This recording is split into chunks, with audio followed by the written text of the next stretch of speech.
Hello.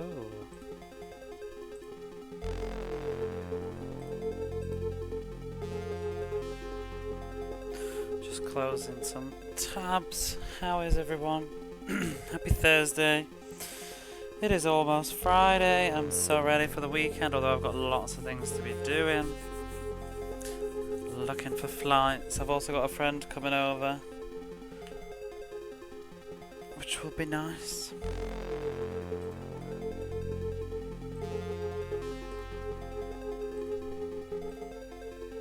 Hello Sarah, hello G-Saurus, hello Melanie. Right, so yesterday we made it to floor 90 before my premature expiration. Got a lot of health actually, rank 31. I reckon I can do it now though, but I was also... I don't know whether it'd be a good idea to get some sort of like power-ups. We could like come back to it because I was doing a little bit of homework. And there's a couple of dungeons and places that I've actually missed. I'm a little bit annoyed. It's like a hyper bomb or something that I've missed. Saw the oh my god. Devastation. So something, oh actually that reminds me. There's something that's appeared on the beach now, apparently.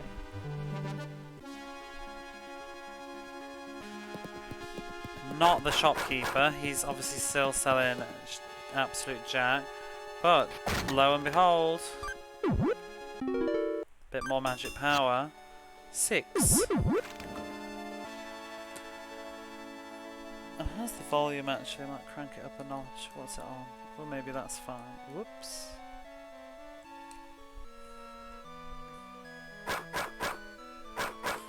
It's weird because I'm actually quite tired. Like, I had a pretty tiring day today. Maybe it's because there's something in... I don't know, maybe I didn't overeat. I don't know.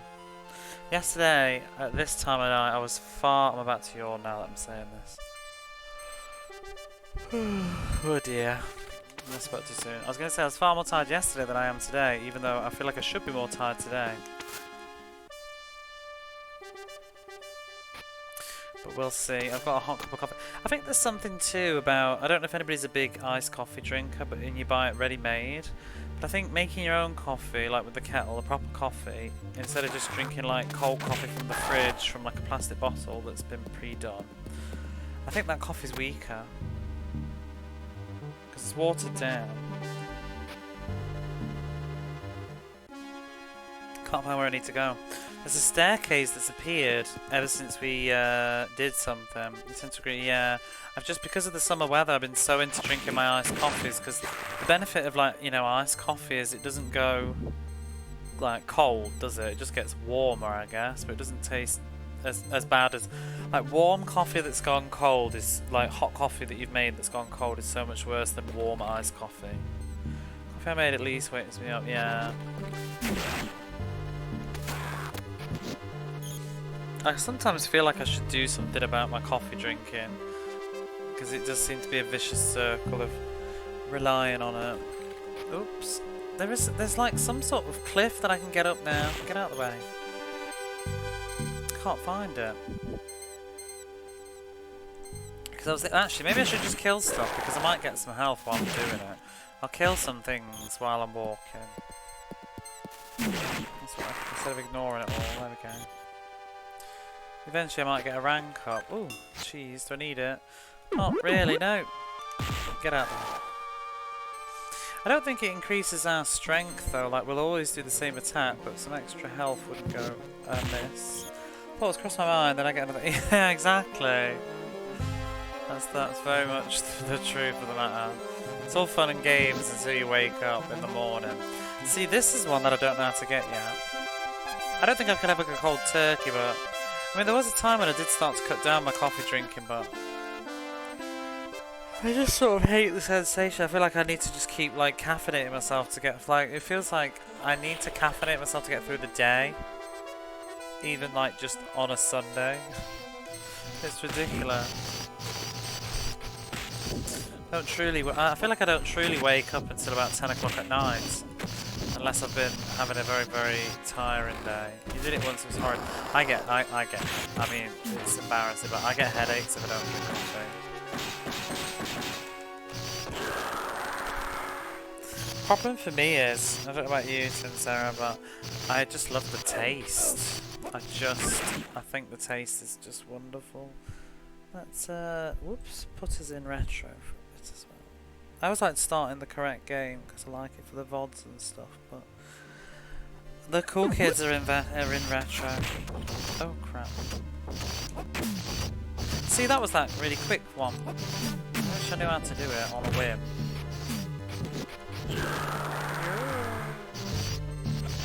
Oh, so I did reread, you know, well I don't know who was here, but I did reread the line of dialogue from the large cube.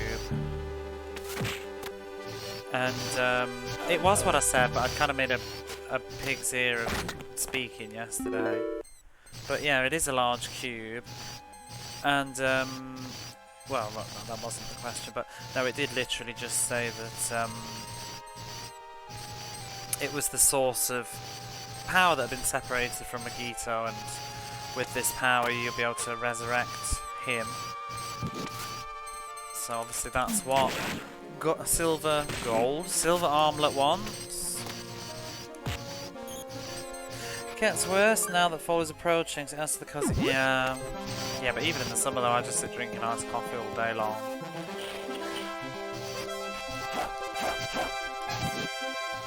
I've suddenly got loads of bows crystals, 7 now.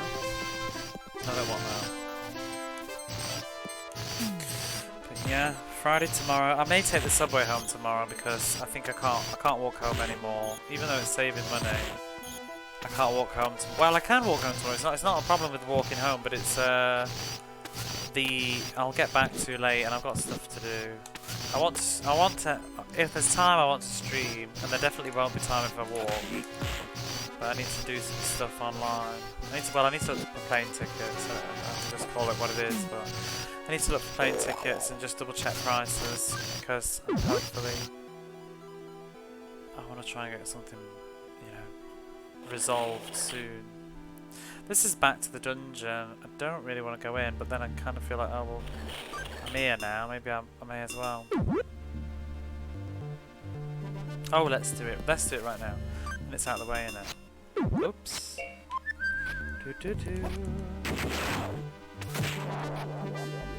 But without their price for the holidays. They're just pricey period. I don't know if you heard of what I was saying. They're just expensive. It's not specifically because of Christmas. I mean, Christmas has reduced the amount of choice that you've got because I think some flights have booked up more, but that's just prices. I was looking, hypothetically, because it's that expensive, I was just almost considering, like, just saying, you know, like, sorry Mom, I'll come back in April. I don't really want to prolong it anymore, but I was looking at other dates, like just skipping on Christmas. But then I looked hypothetically for like April or May or June. And it was all the same. Oh, Slidey Barbras, how are you? How's it going? It's going alright. How are you? But yeah, and you can't book any further than a year in advance or look it up anyway. So like I just kept putting in random dates for different months, and all the way up to like September, it was just the same crap. So it's not specifically the Christmas holidays, it's just that's what prices are for tickets now. Thanks COVID and the wars that are going on, I guess. Stuff weren't doing great. Have you played Luna before? How is Luna? I played the first one, but I played the Sega Saturn version and I only played about a third of it. Not even that, maybe a quarter. I remember I did the sewer dungeon that has a frog boss that you can't reach or something. You played the first one, right? I assume you played the second yesterday. So effing good. Everybody seems to love Luna. It's like sort of a blind spot for me. I've only played the first one. I hear the second one's even better though.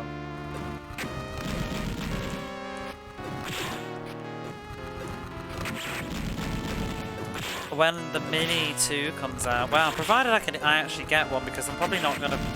I don't know. I don't think I'm going to pre-order one now because of financial reasons, but I'm also a bit worried about it being sold out. So I'll say this tentatively, but if rather than when I get a Mini 2, I'm really looking forward to playing Luna 1 and Luna 2 on there. That and Echo are basically the reasons I want to get a Mini 2. Well, the Genesis Minis, I know, but there's no space on it. There's no space on it natively, and I don't know, it's just nice. I think the other reason too is that people are speculating that the Mini 2 is going to have more space because it's got to contain all those Sega CD games, and I think some people are almost saying that the machine itself, you know, that the emulator or whatever it's using is going to be more powerful, which intrigues me too.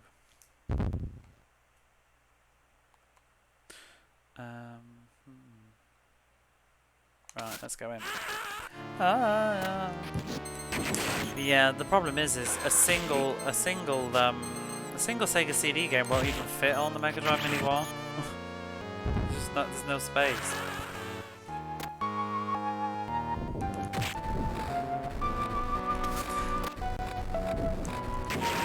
But I'm also quite excited about the exclusives.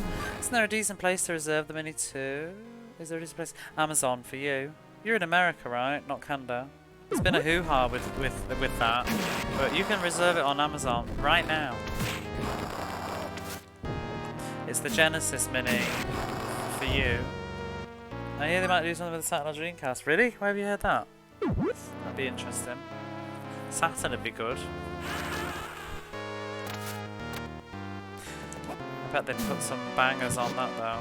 It'd be nice as well because it might actually maybe it'd bring some prices down of the real things.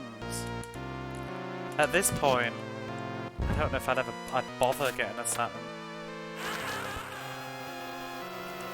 Sega Twitter play.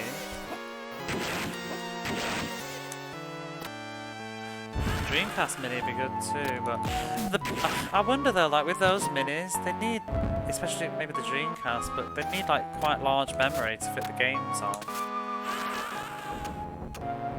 And then with the Saturn's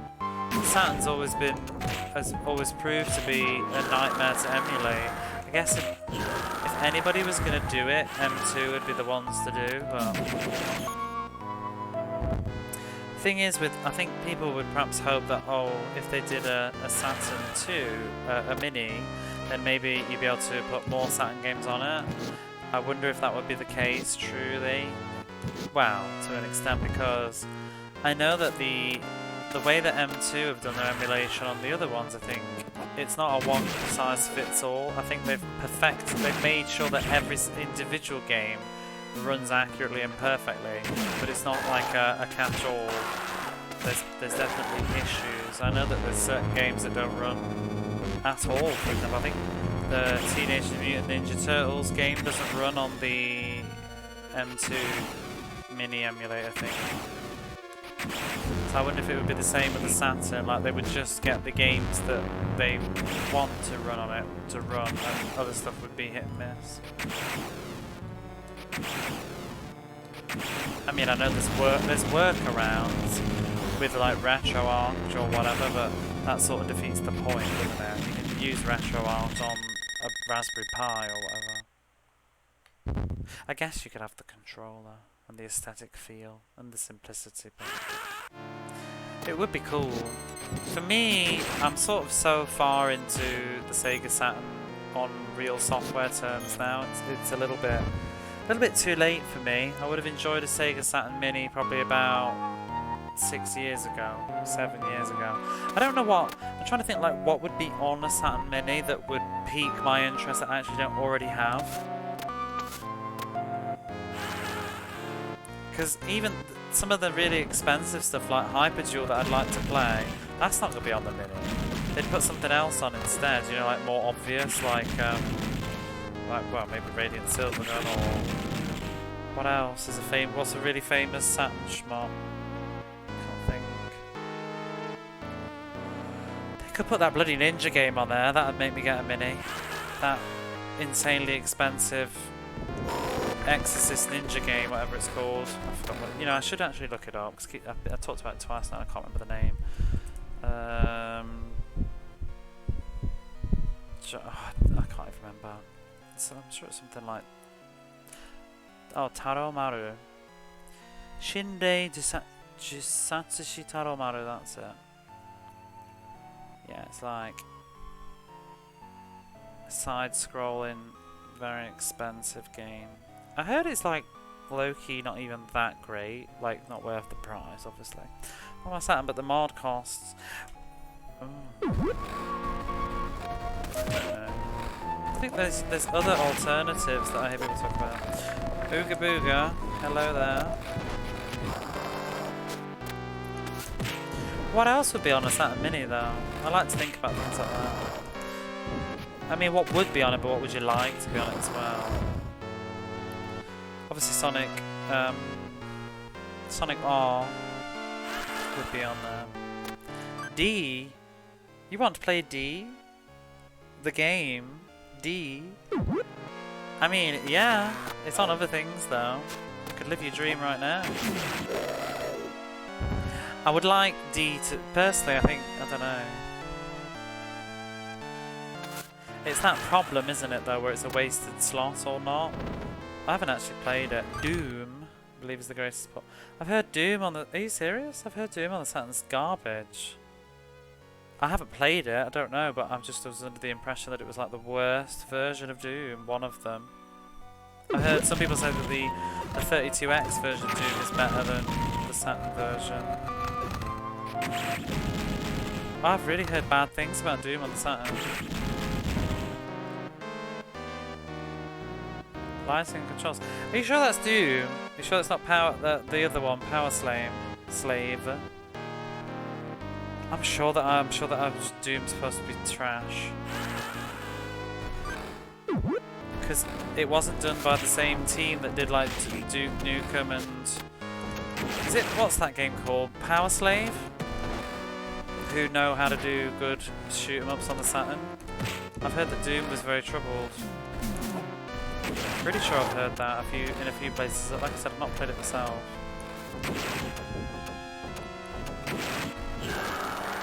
The lighting thing I've heard said about the lighting thing said about Power Slave, where the lighting's really good. Not Doom. Let's say it's what's Utter Poo. How's it modern it? See, I've heard the Saturn version's not much better. Or maybe that, I don't know. Maybe they said it was just a little bit better. Why is this dungeon giving me no health?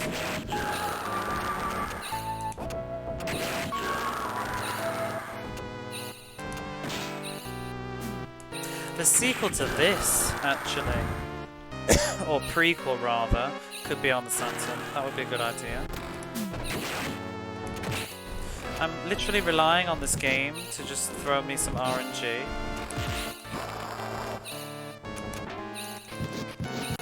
And please just give me one of those water enemies. Nope.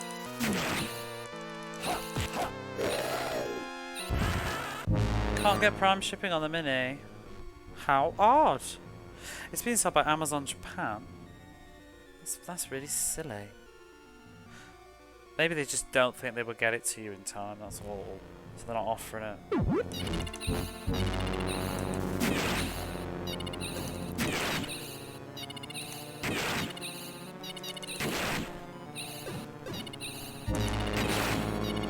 Yeah, the other one, Story of Thor 2 would be good.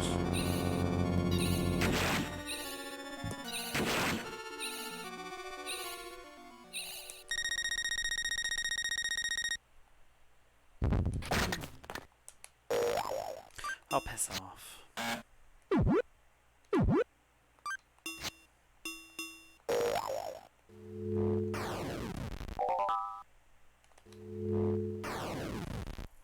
There's a Gundam-like game on the Saturn, I can't remember what it's called. Oh, there's a few, I think. There's a Macross game as well.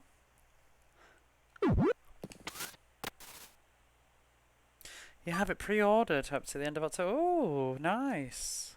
There's it's weird what they've been doing with that though, because I heard that the American version they won't sell it to anybody outside of America, but I think the European version they will. I'm not sure. It's a bit weird. Because I think people in Canada can't buy it. Robotech Gundam, a bunch of other stuff. There's the Super Robot series as well. Virtual On, that's probably it, yeah. Paying for that in a few months. Yeah, maybe, I wonder if I could do it that way. Because I can't afford it right now. Although October's not that far away.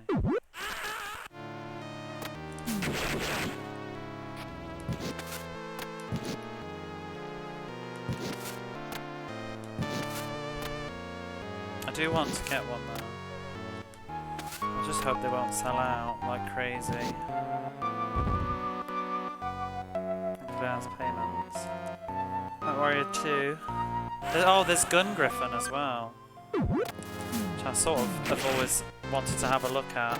It's not really my genre, but it's just like, it's game art, so I'm like, oh, I like game arts.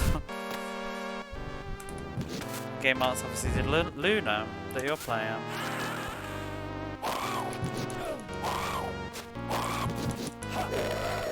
Can I please have some slimes? Thank you.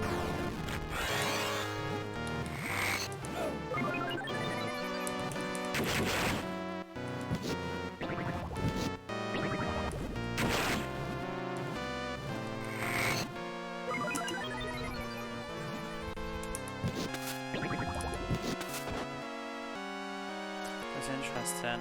I mean, it has a sequel, and I've heard people say it's good. From footage, it doesn't look very good to me, though. It's kind of weird.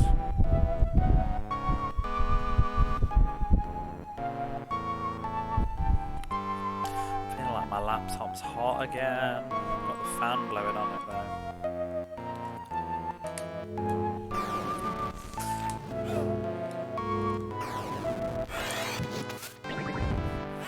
Ah.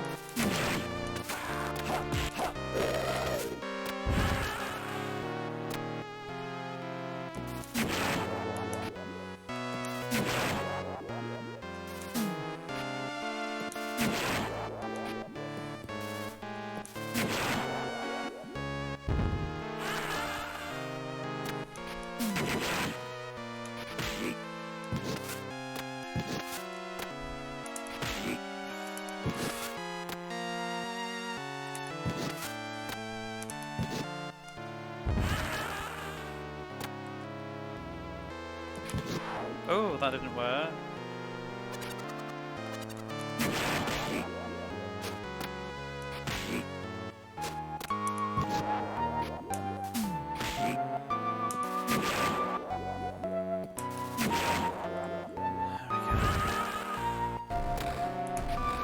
Oh, you didn't do the thing.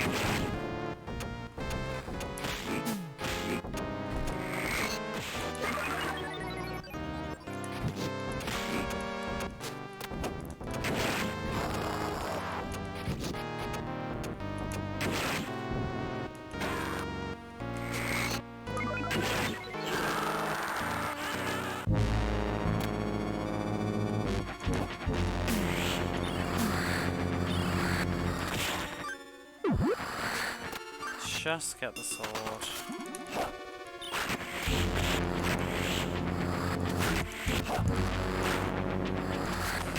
Ugh.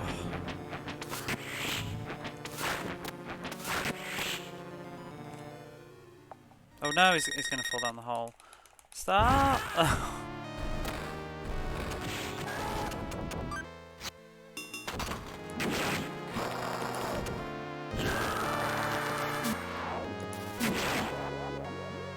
Oh no, I don't want to. I want to go up and then down.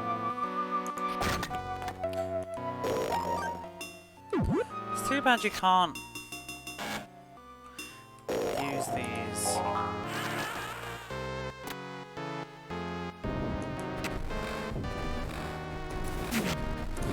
What is everybody playing at the moment, like, in your personal time? Sincerely, do you play games like not on Twitch? What are you playing anything?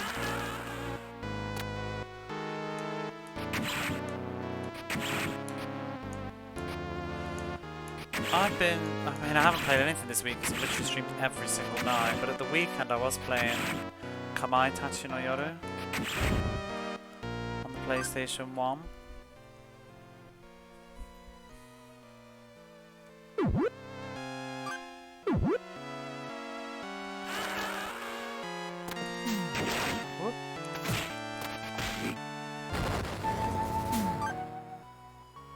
Kamai Tachi was that? It's a visual novel. Wow, it's a sound novel. It's just it's a Super Nintendo game, but I'm playing the PlayStation 1 version that's ported. Not much. We're using FM3 to read the fake net in the game, but not so much. Is that front mission? Yeah, it's called a sound novel. It's sort of like a visual novel, but it's made by Chunsoft, and they sort of created the sound novel genre, and Kamai actually popularised it. It was the second game they did. First one was it Kiri? I forgot what it's called now. Kirigiso or something like that. It means like I can't remember now. It's the name of a plant. Something's wart or something like that. St. Michael's wart, is it? Some sort of plant. But that was also... I want to play that one on the PlayStation as well, but I thought I'd start with Kamai Tachi first, because that's the really famous one. And it's just text on a screen with silhouettes and like sort of like ambient music. I like the music, it's very 90s, and you just read the story and make choices and stuff.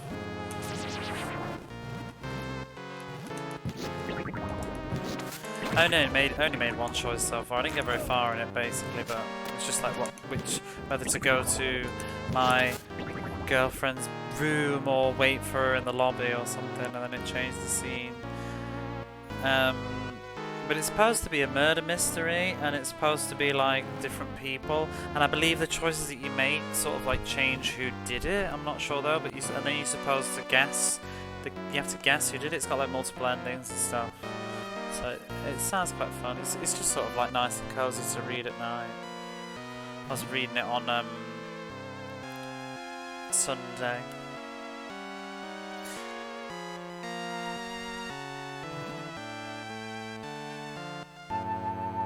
King of Fighting?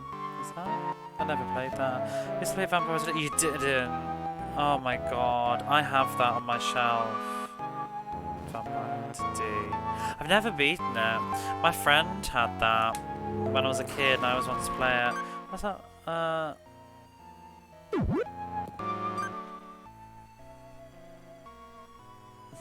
I just saw that Dinzo's posted, ouch, that shipping. You have to pay for ship. Wait, what? You had to pay for shipping? Oh, I guess you would do. Yeah, I would. I guess that's what you meant by price. I was thinking you wanted the next day delivery. I didn't think about it, the price. Oh, that's a bitch, innit? Because it's been sold from Japan. How much was the shipping? I haven't opened up Discord yet. I just saw it like whiz across my phone.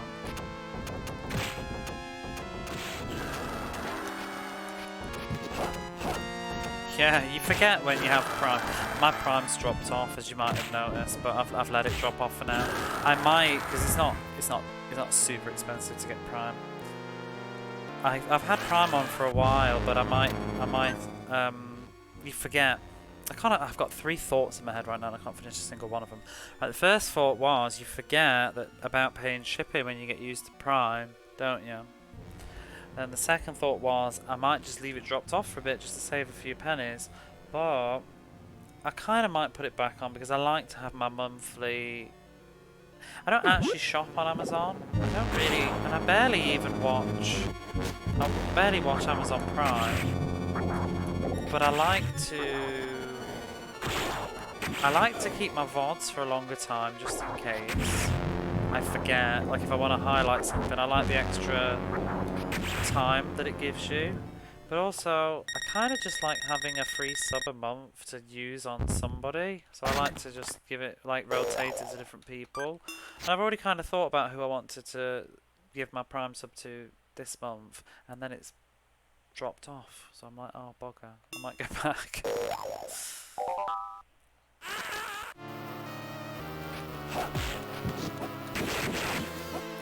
Sort of a nice way, I think. It's also, it sort of defeats the point, you know. Sometimes like if you sub for one person and then they sub you back, it's like you both just paid the same money and then Twitch just took some. Kind of, it just feels like you just give Twitch money directly, whereas like a Prime sub back to that person doesn't feel like that. It feels like it's all going to them in a way, you know.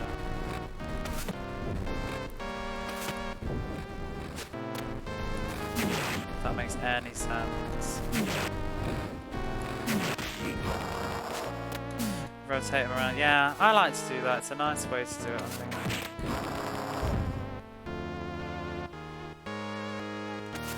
Japan starts for about 25 US dollars. Ooh. I mean, that's quite a bit of the price. For a mini. I mean, it would also be because it's not a small parcel either. Can you boys just chill out? Thank you. Ah.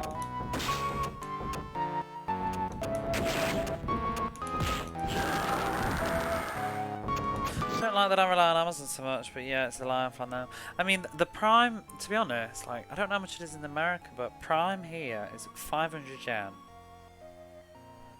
which is a day's subway. Say I took the subway to and from work, it is the same price as that for a month, like a one-off payment for a month. And at the moment, like, you get your free Switch Prime sub. You get, obviously, to keep your VODs for much longer.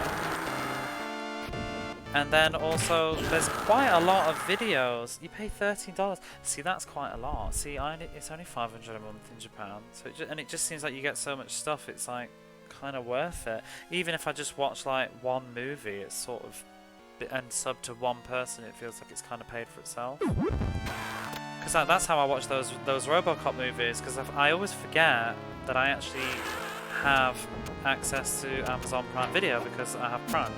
They don't have every single thing ever, but they do have a decent enough selection. A lot cheaper than Netflix, which I've cancelled ages ago. I don't have a problem with Netflix, I'm not like shitting on companies, but I'm just saying, at the moment in my life, I don't watch enough Netflix to make it worth it. The Prime Video is the least used feature. Have you actually looked what's on it though? Because maybe you'd be surprised, especially for some older movies. They had quite some good stuff. I watched RoboCop 1, 2, 3 on there. They had the remake as well, but I decided, no, I'm good now. It looked terrible. There was some good, I mean, Japan's different though, but there was some like nice Japanese movies I quite fancy to watch on there, and some drama. It didn't seem as good for like American TV shows. Speaking of Prime, I don't know if you like superhero genre, but I recommend The Boys. What's The Boys? I heard of that. I'm not I have to admit, I'm not actually super into the superhero genre. I don't dislike it, I just don't watch it much. My favourite superhero is Batman. Because I like the fact that he's not super. I have to get on just to watch the Lord of the Rings show and see what the fuss is about. I've heard about that, yeah. I wonder if how bothered I am. You know, I never saw the final Hobbit film. I saw everything else, but not the last Hobbit movie. It's traditional superhero genre. It's for adults. I just generally, I don't watch a lot of TV at the moment. That's one of the reasons, like I said, why I didn't bother with Netflix anymore, because I'm just wasting money. I'm not watching it. I play games a lot. That's sort of my TV. And now I'm really getting into off-stream. I'm starting to really get into the visual novel, kind of, but like a 90s visual novel. To alert you if we ever show it in Discord. What, Lord of the Rings? I guess you could, I forget you can do things like that.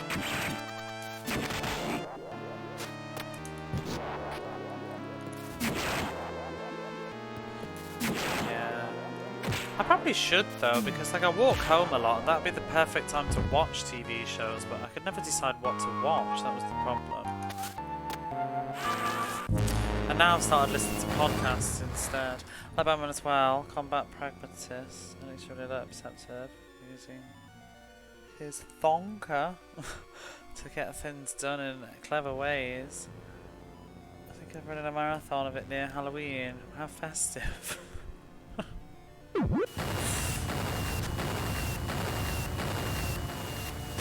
I like Batman because I just think I like the villains in Batman. They're very interesting, and I grew up very much into the Batman media. Like I loved the Adam West TV show.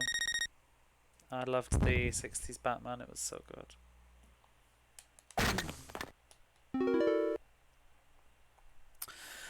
And then I liked the Tim Burton movies. And I had the video games as we experienced. I had Batman Returns, you know, that wonderful, wonderful game. It's PG, so I won't be showing scary movies that week. I guess, but aren't there PG scary movies? Can't you watch a bit of Hocus Pocus? It's a classic. I love that film.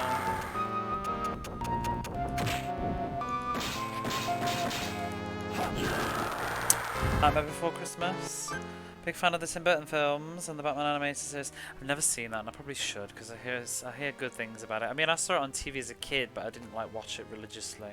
You know, the one that I would like to see. Wasn't there a 90s TV Batman drama that was sort of like Gotham and never really took off? Sounds interesting. I was looking it up on Wikipedia once, I think. I'm just like, wow. Obviously got cancelled, but.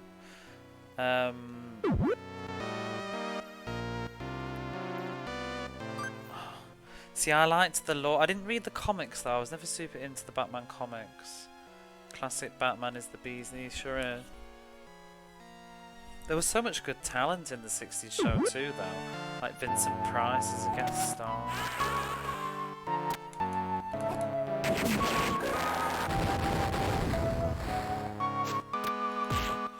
I also quite like Batgirl.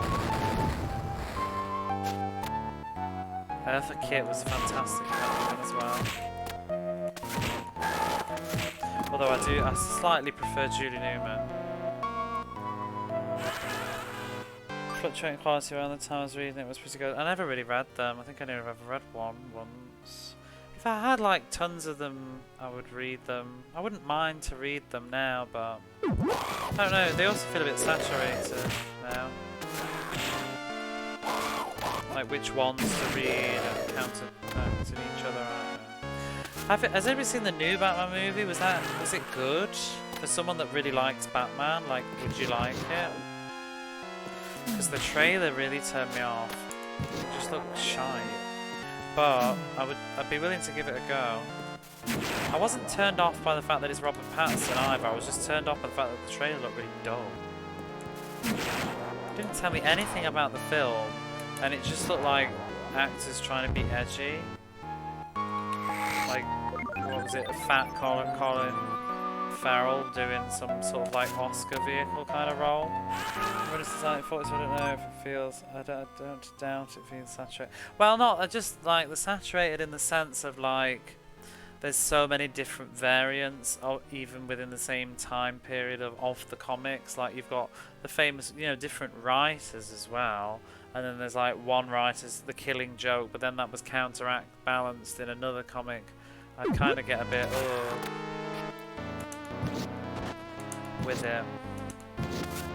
It's like it's one of those like, where do you even jump in with that? Like, what do you read? I have actually read. I think I've read some of. What did I read? I went on a Batman binge when I was playing Arkham Origins. Is it Arkham Origins? And I was reading one of them, and I can't remember what it was now. It was a sort of Killing Joke era. Maybe it was there one that inspired Arkham Origins? It might have been that. I also just saying it, I loved Arkham Origins. I thought it was really good. And it seems, and nobody, like, I feel like people didn't like that one. It was perceived as the worst one. I really enjoyed it. I think it was one of, I think, not necessarily in a gameplay point of view, but just the atmosphere and the storytelling and the setting was brilliant. I loved it. And I loved the crime scene stuff that they did in it. It was really cool. Like rewinding the crime scenes, that was so fun. To say that, I remember the reviews were just bitching about it because it didn't change anything. It was kind of like a weak version. I really enjoyed it. It's Arkham City, but it's not the open world game. See, that was the same for me. I was very much similar. I still think it's good. I like it. I'm not going to call it a bad game, but the open world side of it is sort of, I mean, it's not that open, but it is a little bit open. I preferred the claustrophobia of Arkham Asylum. Origins is a bit like City, but I felt like the story was a bit stronger in Origins. I felt like City just had too much going on. It was just too much. Like 1 minute there's like the Penguin, and the next minute there's, who else is in that one? Oh, loads of people. Yeah, I felt like I was much more into the story of Origins. Because City was just like all the villains all in one city or something. I tried playing Arkham Knight on the PS4 and I was really enjoying that. Take my magic back. But then the reason I stopped playing Gotham Knight or whatever it's called, the newest one, is because I started streaming. To be honest, then I just forgot to go back to it. That and Assassin's Creed Origins are the games that I was playing before I started Twitch, and I haven't finished them as a result. I wonder if I should stream them or just play them offline. I don't know how those sort of games would go down though, because I've sort of rooted myself in retro quite severely. I suddenly started playing Assassin's Creed Origins, like, what will people say? Although I'm also just, you know, play what I want. My main fear though would be rather the other way around. I kind of don't want. I wouldn't want to, like, maybe, I don't know, people start following me expecting more of that, and then I start playing, like, I don't know, Tecmo World Cup and that after Assassin's Creed Origins, and they're like, what? Or like, what is it, Arnold Palmer's World Golf. You know, I'm not that person. Like, I'm not going to play the Assassin's Creed Mirage on the day of release. It's not the sort of stream that I'll ever be doing.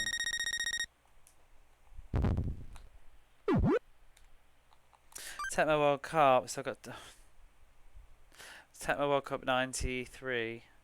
You do not need to try it. Did you see me play it? I can't remember. It's awful. It's literally one of the worst games I've ever played.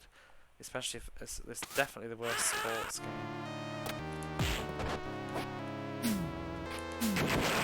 Not to be mistaken for Tecmo Super Bowl, which everybody and their mum tells me is a really good game. California Games. I was using the music for that when I went live today. Just by coincidence. I've said this before. People that have heard me probably get sick of me going on about it, but have you played the Mega Drive version of California Games? I'm obsessed with the surfing music in that game. It is just a gorgeous piece of music. It's also slightly like off tempo. It's kind of weird. It feels like it's a beautiful piece of music that's played by somebody that's not very good at playing the keyboard. But I really like it compositionally. I just find it really mellow and relaxing. I never played the SNES version. I don't think it uses the same soundtrack. I think only the Mega Drive version has the best thingy. I'm gonna play it right now.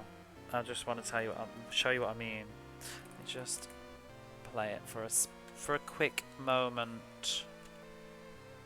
Just, oh, my internet goes so slow when I'm actually streaming, or rather my laptop. Just a moment. What is it? California Games, isn't it? Surfing. So good.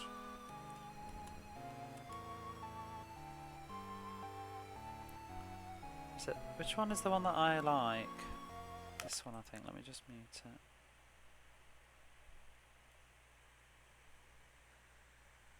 Is that coming through?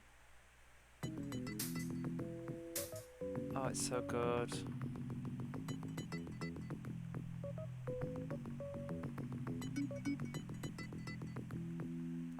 Heaven Harp 2, but Tecmo Super Bowl, in my opinion, is the best football game ever made. Everybody talks about that, but Tecmo World Cup is not that. Quite the sports channel. I am actual content. Isn't this just so chill?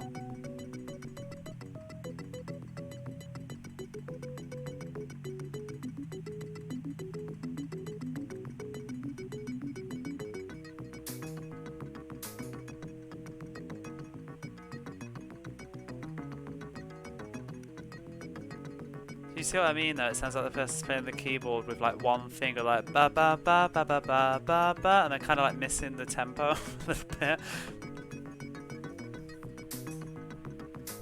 But I still like it.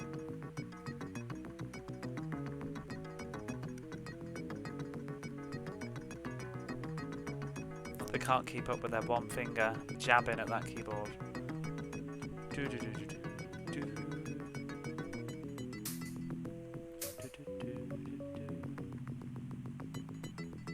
Oh, but anyway, we'll go back to the game. Isn't that just the chillest thing? I love it. I love that Immortal. It's very good. Chrono Gear got it for me. That's called syncopation. What is? Retro, hello, how are you? But yeah, all the other California games. Playing notes on the office. I don't think it's intentional. I think it's just not a very well made song. Because it sounds like at first it's on beat and then it gradually falls behind, like you can't keep up with the tempo. Hello. Oh,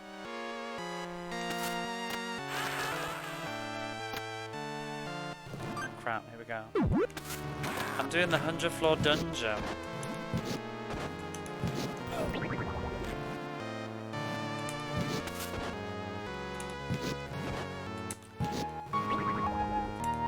Yeah, I think the C64 and other versions don't have that piece of music.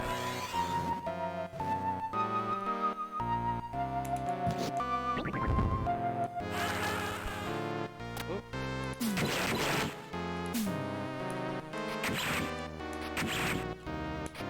Did you do this 100th floor dungeon when you played it last time? Fun facts. What is the syncopation? Sure did. How did you do it by using the fairy on the slimes? Because I, until like ages into it, forgot that you could do that. I was trying to do the whole thing with like no spirits. It was miserable. Because when you have a spirit and you enter the dungeon, it automatically cancels it. So I assumed it was not allowed. I say, but yeah, I wouldn't be able to do it otherwise. I mean, maybe you would eventually, but I wouldn't care to. Wow.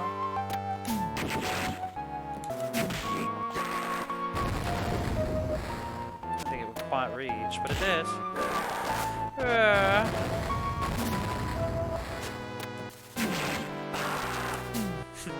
That is still the best scream.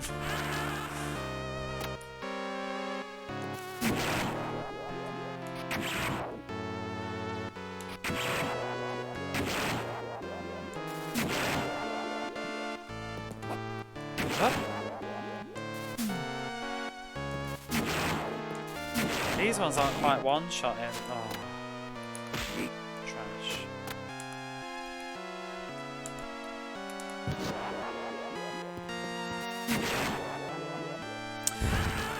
Going back to that visual novel though that I was playing, the other thing that I thought was really cool is, other than the music, it had like vibration. Like in the story, the you and your girlfriend get in the car and drive back to the like lodge cabin. Because set of a ski resort, and then the controller started like vibrating with the car engine turning on and the sound effects coming through the speakers while you're reading. It was really cool, and it's just because I actually did use the DualShock for this one because it has the vibration on it, but I kind of forget how many games used to push that vibration, and then I feel like, was it about PlayStation 3 era they just stopped bothering? I mean, I remember the first, was it Tomb Raider 3 onwards, when Lara first had vibration when you used the guns, and it would like flash and like bang bang bang and the controller would be vibrating, and it was just like the best thing ever. And then I feel like I can't even remember, like Tomb Raider Reboot on the PlayStation 3, did that even have vibration? I don't remember. I think I also got to a point where I just started to like not turn it on.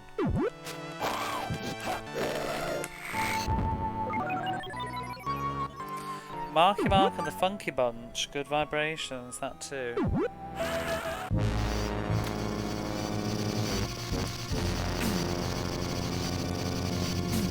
Is this really floor 80? I don't remember doing this yesterday. I must have been really deep into that Legend Dragoon spiel.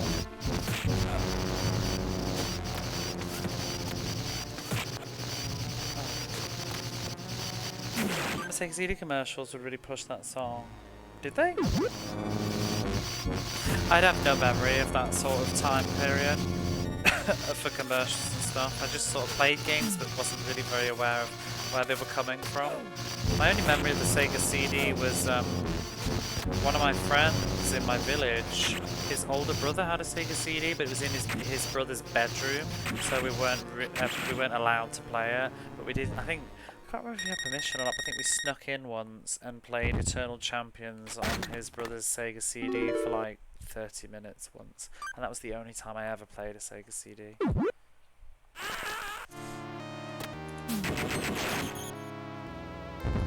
And I remember it because it had all the fatalities that the Mega Drive version didn't have.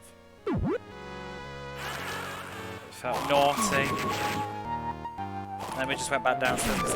In that friend's living room, he had the Mega Drive in the sort of, well, it wasn't the main living room, but it was like a side room from it. But like probably where his mum could see. That's where we played Mortal Kombat 3. Beyond Lurk, a little floor 100. I hope I make it, thank you. Oh, maybe it'll be okay. That's a good result. You've really just got to pray that you also get these slimes at convenient places. I remember playing I have very strong memories of playing Mortal Kombat 3 at his house, because I remember that was the first time I saw Smoke's fatality. When, you know the one I mean, where Smoke's chest opens and all the bombs fall out, and then it zooms out and shows the world exploding. I think I've said this before on stream, but I just remember like, that was in the time when, you know, the fatalities, you didn't know how to do them, and you couldn't YouTube it, so a lot of it was like word of mouth. And I remember being like, my friend had just gone to the toilet or something, and then it happened, and I saw it, and only me, and then he came back in the room, and I was trying to tell him, and he just wouldn't believe me that was the fatality, because it did, compared to everything else in the game, it sounded really, really like exaggerated and made up. Like he literally just blew up the entire planet. My friend was just like, yeah right, whatever. I was like, he did, I swear. And then you could never get the game to do it again. And he did, I'm not a liar, that was his fatality. He blew up the world. It's actually one of the tamer fatalities really, because it didn't have any gore. Just zoomed out, showed planet Earth exploding.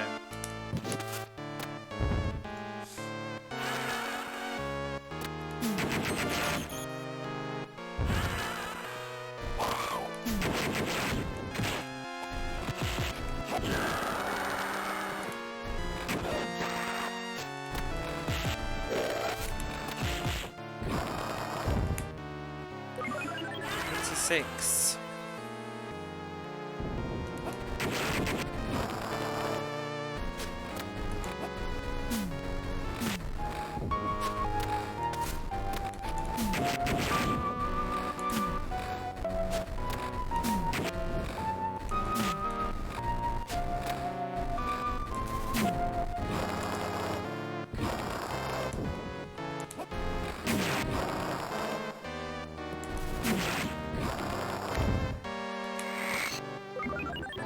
always remember, I never saw any of the animalities, because the computer and the AI never seem to really do animalities much, or the babalities, especially the babalities and the friendships. The computer never really did those. I never really saw them. I remember Liu Kang's dragon though. It was about the only one I ever saw.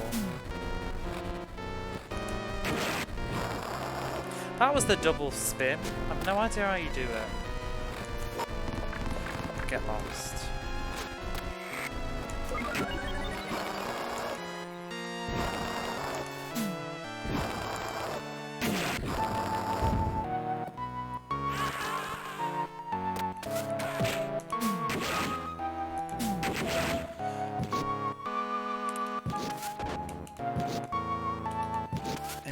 Floors to go. I was watching Tofu earlier playing Bayonetta.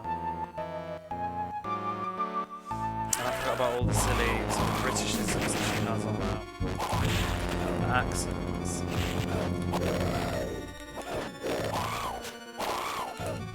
Shit, calm down. No wonder these things wrecked me last night. I'll just get a bloody sword on it.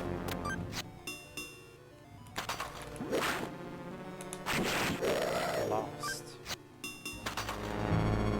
Remember one of the female characters would flash the opponent, then their head would explode. That might have been Sonya.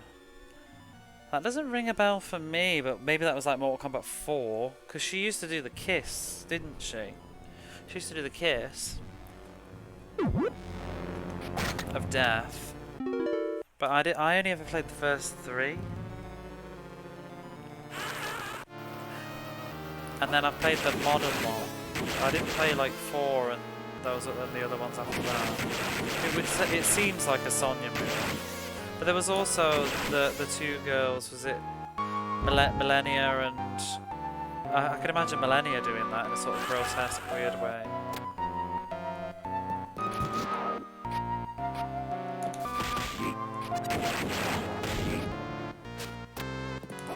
There are really tough similar thing in Onimusha Warlords. Oh yeah, there was. Yeah, Onimusha had this format. I did that as well, but it was a pain in the arse. I want to buy the Onimusha games and play them again. I was quite tempted recently, but I just thought, no. Don't need them now. They're like, what you call it, like FIFA games here. Millennia and Katana, yeah. I haven't played Onimusha in forever. I'm also a bit disappointed that they only remastered the first one. Like, I wonder if it was just not very successful or they just weren't bothered. Because like, they really should have done the whole trilogy. That would have been a really nice deal. Because they've only remastered the first one, it makes me like not, like kind of just want to get them on PS2 and just call it a day. Cheaper too. They're like dollar material on PS2 in every single like second-hand store's bargain bin. In fact, the last time I saw the Onimusha games, they were in a clearance bin to get rid of them, I think, because they had so many of them.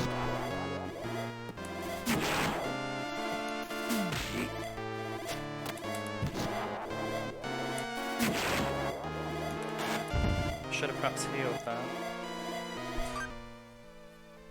Don't you think, like, to look back on Onimusha, isn't it absolutely batshit when you think about Onimusha 3? Like, what was his name? Not Jared. Paul Reno? I've forgotten his name. That French actor. Like, why the hell was he in that? Like, when did that happen? Like, you think that Kingdom Hearts is a fever dream looking back, but why the fuck is Jean Reno? Why is there a story in Onimusha? You mean after Onimusha 1, which I know that they had famous actors in. They had like famous Japanese actors in the that Taiwan actor, didn't they? He was in House of Flying Daggers, I think. He's like half Japanese, half Taiwanese. Didn't he play Samanosuke? And then they had another actor in Onimusha 2. But they were still sort of like realistic Japanese settings. But like, what the fuck was 3 all about when it was like So you've got like a samurai in fucking Paris in front of a cafe, in front of the Eiffel Tower with Jean Reno and a demon whip. Like, it was a fun game though, but it was bonkers. Like, how that even happened. Does that stuff happen anymore? I can't think of a game as nutty as Onimusha 3 now. But at the time, the thing is with like, do you remember when it came out and it just felt like perfectly normal and acceptable? I don't remember ever thinking it was particularly weird. Just like, oh yeah, that'll be cool. Jean Reno with a whip, killing demons in Japanese ancient demons in modern Paris. He had some films he made set in Japan. Yeah, I mean that would be the link, but like, even ignoring the fact that Jean Reno's in a video game, just from story purposes, like why did they set Onimusha in present day Paris? It was bonkers. And actually, wasn't he in the past? Wasn't it Samanosuke that was in present day Paris and he was in the past in Japan? It's weird. I don't even remember how that game ended. I'd really like to replay those. I'd have to play them in Japanese, I probably know. A weird game. Because the second game was like... The second game seemed to go for like a very sort of... Like a sort of realistic vibe, but it also went for a sort of... Like a... Well, the genre is called like Jidaigeki or something, like a TV, like realistic time period piece, but with a sense of humour about it and stuff.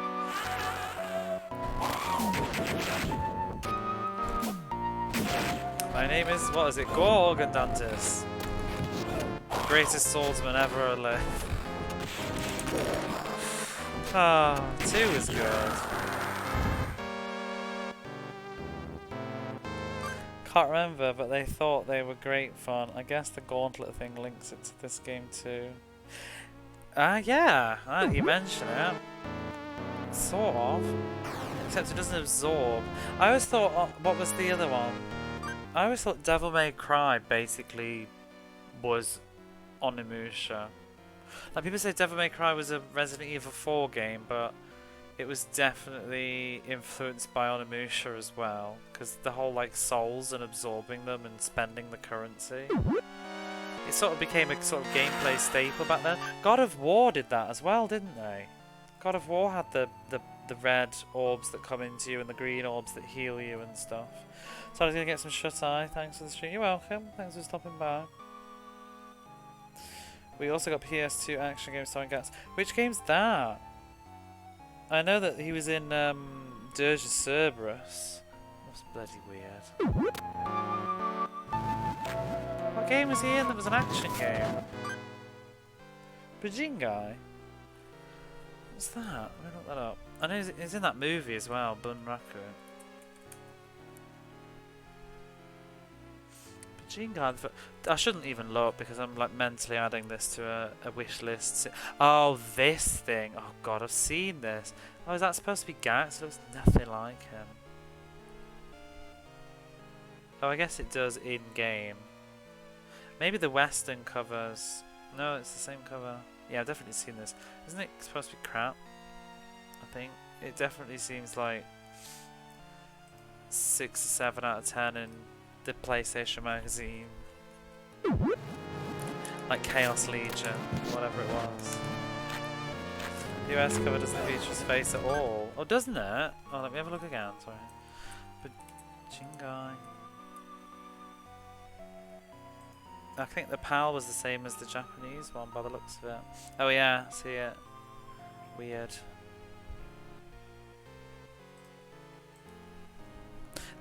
The one time that the American box art decides to not go, because like nearly every American box art that I ever see, they always go in favour of showing the characters in the game. Like Final Fantasy, like can't just have the logo.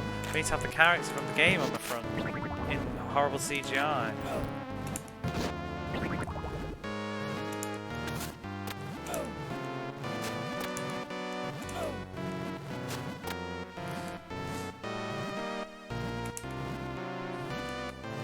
I think the PAL logo, white background versions of Final Fantasy games are so elegant.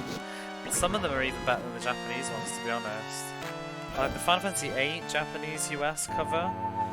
Not US. Japanese US. The Final Fantasy VIII Japanese cover has the logo, but then it also has this like other stuff. It looks like Griever in the background, like a faint version of like the Griever ring and something else, the Gunblade maybe. Sort of ruins it a bit. Whereas the UK version is just the pure white background with the logo in the middle. Same with Final Fantasy VII. The Japanese version's logo is very small. We're here. Oh, did you? Where did that come from?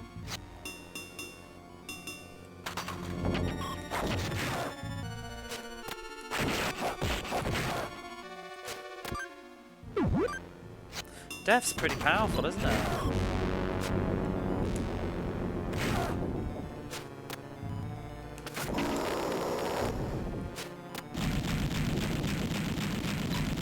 Is that it?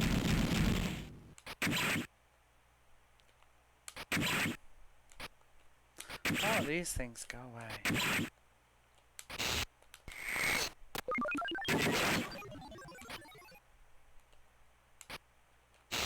Oh crap.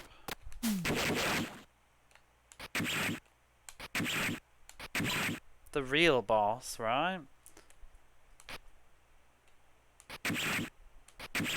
Oh, we're done. Strong Ikaruga vibes. He said it was a sequel. Oh dear. I don't know if I bought it. I knew it was a Game Zone Gans. I'm glad I did not buy it. I have a friend that would have liked to have bought that. Oh, for fuck's sake.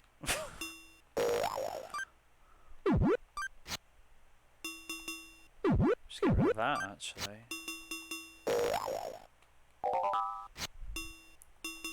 Omega Sword! This is it! Most powerful sword in the game. Isn't it a fire sword? Maybe it's not the most powerful though. But I think it's fire. I did it! I did it! Woohoo! Yeah! Get wrecked.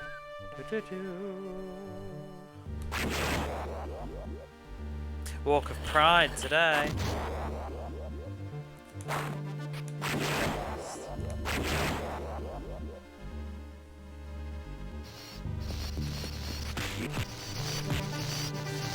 Bats, bats, bats, burn.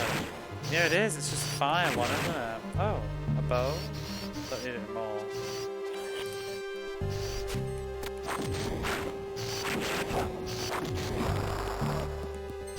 Yeah, it's a little bit overpowered, isn't it?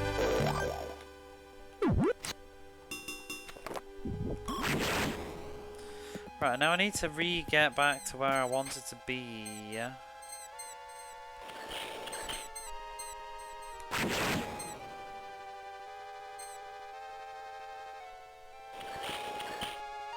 100 floors of fire. I know, but there's still quite a ways to go with the game, yeah. Final dungeon and stuff. Right, where's that exit that I want to go to?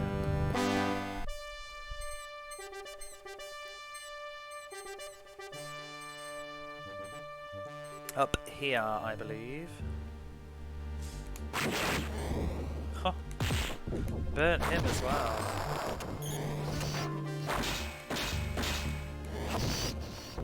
Sometimes the dagger is still better though, because I can't do all my fancy moves. I can't do the flip and stuff. I can't do the 360. I can just do that and that's it.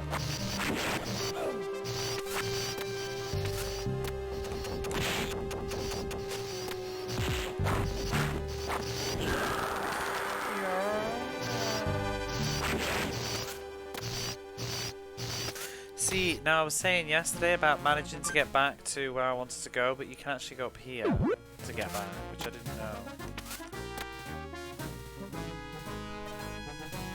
Oh, actually, I don't even know if I do want to go here yet. Oh!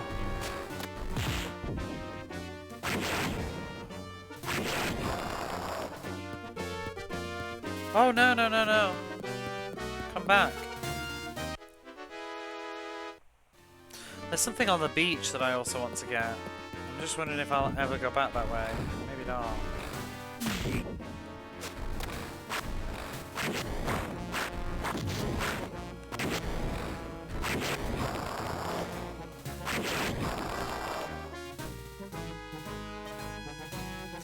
Why would I want shade?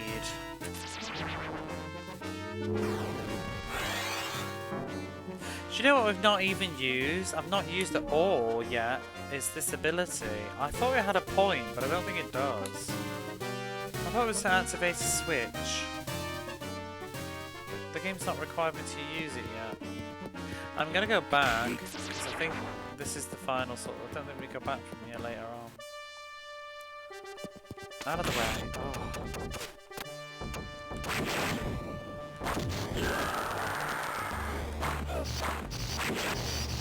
There is something in the bottom left-hand corner beach that I didn't realise I could do.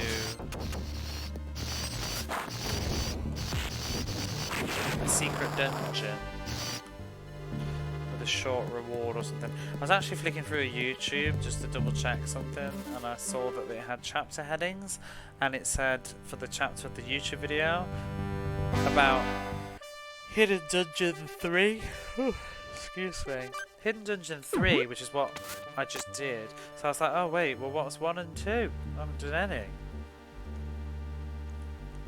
When I saw them, I remembered. Oh, I don't remember this. I don't remember this bit.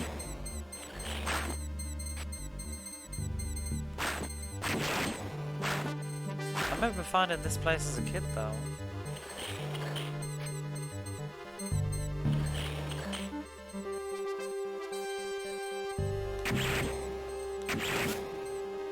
God, this game just felt so huge when I was a kid, but it really isn't. Just the locations. I don't think I played anything quite like it.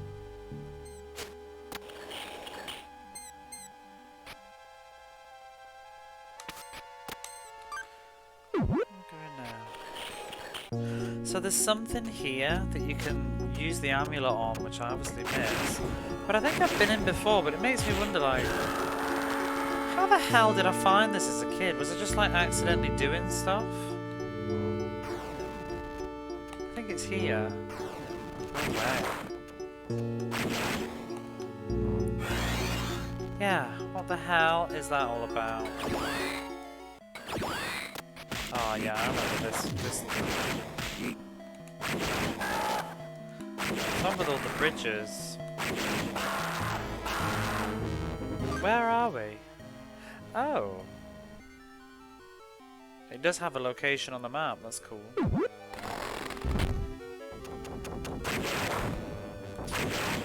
Trash everything, that's how it makes all now.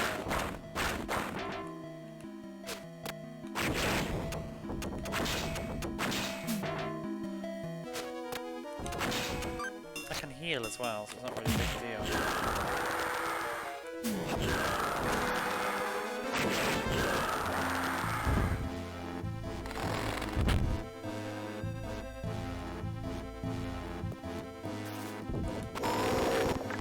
Don't get lost.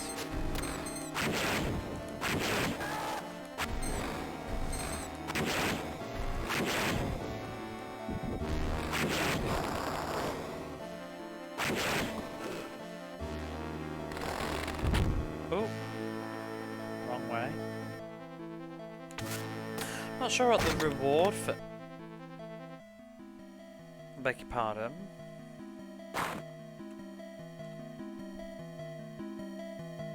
Wow, hope that wasn't the reward.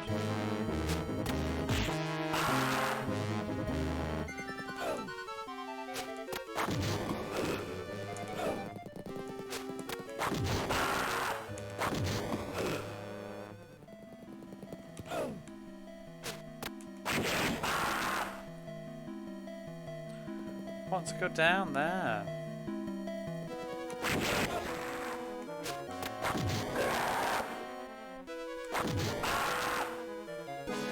Ah.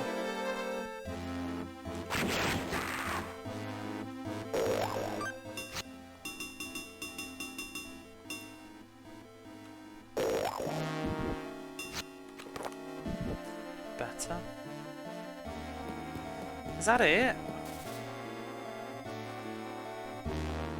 How do I get down?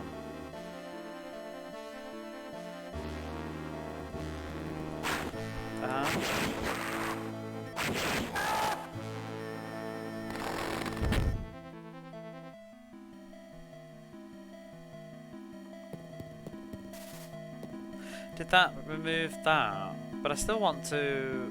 I want to get this, whatever it is. What is it? Oh. What? The physics make no sense. No, it makes no sense.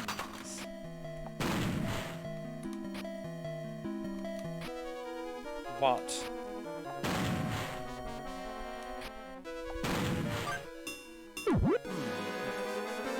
I'm just worried I won't be able to go back once I've gone down there. I would think I could use shade. Why can't? Oh.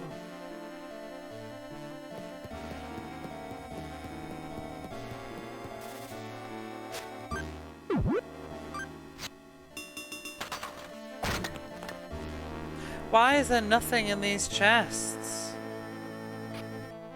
What's going on? Am I drunk?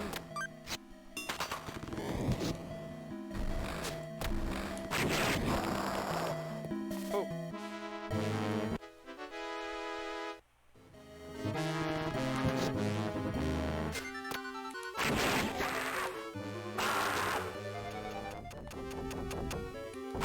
Maybe they're bait.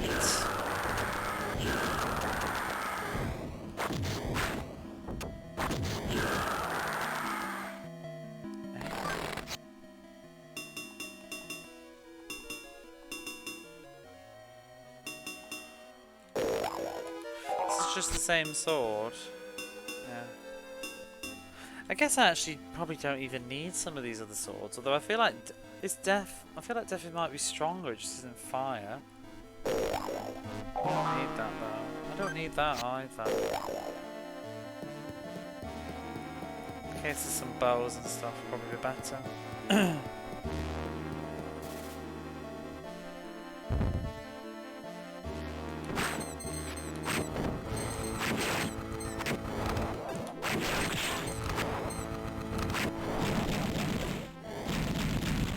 So much food.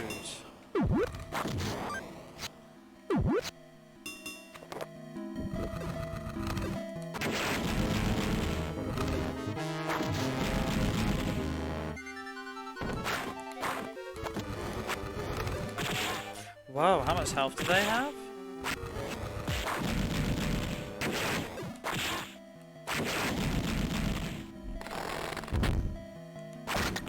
Nothing in there too. Some weirdness going on here.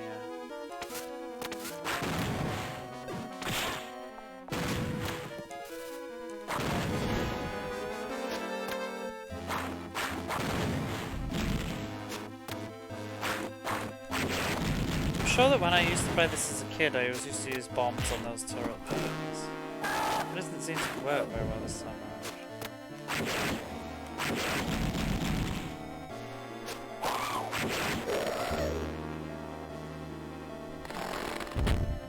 I'm just gonna check backwards then.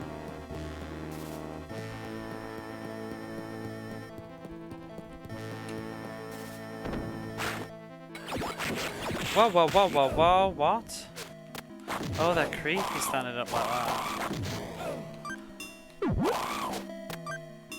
Oh, I should probably just summon Ditto with all this water around as well. Think about it.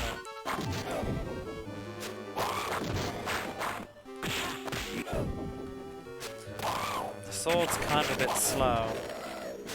Oh, what's that? I've not had it yet. I remember it. Isn't it just like a bow and arrow with that explodes like a bomb?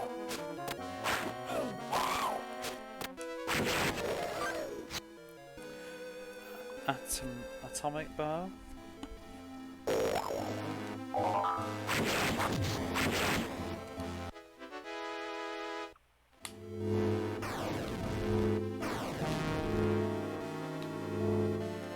Okay, maybe not.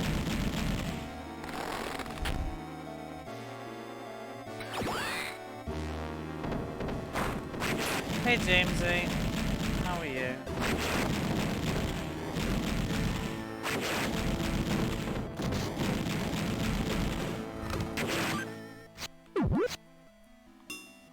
I finished that 100 floor, but now I've got the weapon from it, the Omega Infinity. Whoops. It's very powerful, it burns everything.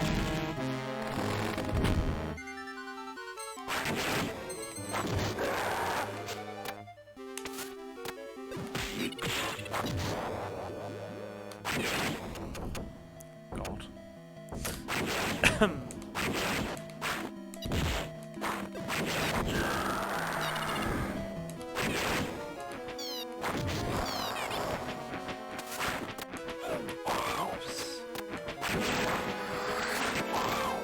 Now I'm just doing some sort of odds and ends, secret dungeon. Just ran out of a couple of the... ran out to get a couple of... I was going to say, I thought you said you just ran out of a couple of birthday cards. Why do you have so many? I want to get... The chests in this dungeon are weird. No! Shenanigans! It is, it's bait stuff, isn't it? I think it's just bait its way. Oh, that's a creepy palette swap for that one. I always feel like the darker colours are the more dangerous ones. And the pure white. Oh, look at that rat! I haven't seen that colour. They burn the same though.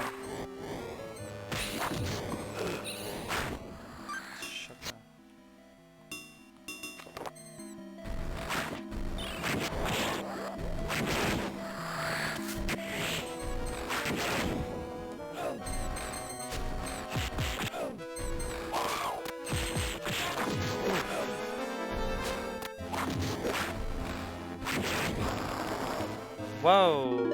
Ooh, good rewards there.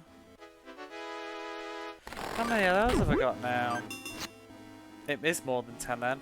I reckon, I still have a feeling it was 11 personally. Not 11. 15 personally. Was that it? Just 2 gems and a heart? Oh well. Sort of worth it just to see it. I wonder what the max rank is. It's probably 99 or something, isn't it? Does anybody ever play the game that long? Actually, I think I did when I was a kid. I think I did. I think I remember getting it to like 92 or something. I think I was just grinding. Like I had an end of game save and I was just leveling up, you know, something to do. Trying to get all the hearts and see how far it would go. I think it went to like rank 99 or something. It's totally pointless.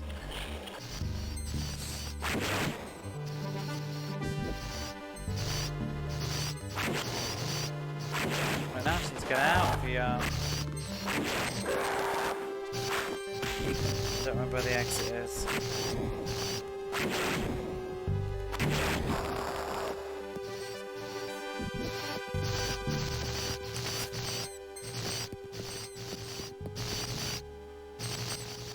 You beating the game too quickly? It's just not a very long game. I've nearly finished it as it is. I've sort of been prolonging it by doing side stuff. There's only 2 dungeons left.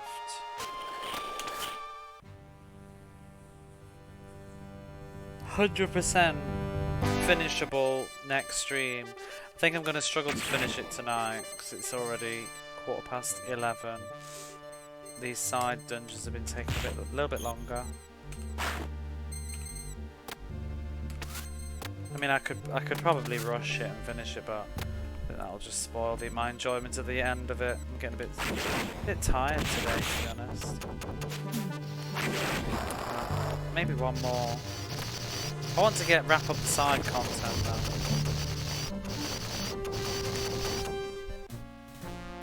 It should be up here.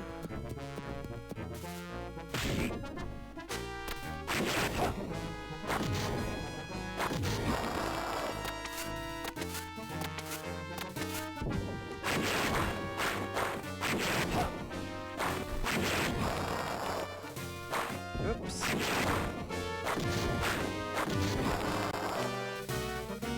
See, there must be a reason Shade is here, but I'm not sure what it is. I was looking at e-scooter outlaws in Japan. E-scooter laws in Japan as you do. Oh yeah, what's an e-scooter? Just like an electric scooter, I assume. What's the laws? I wouldn't even know.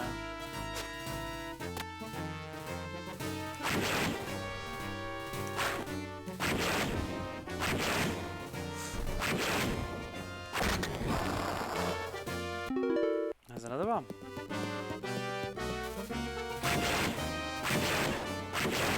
We got quite a lot of magic now, so the spirits will stay with us for longer.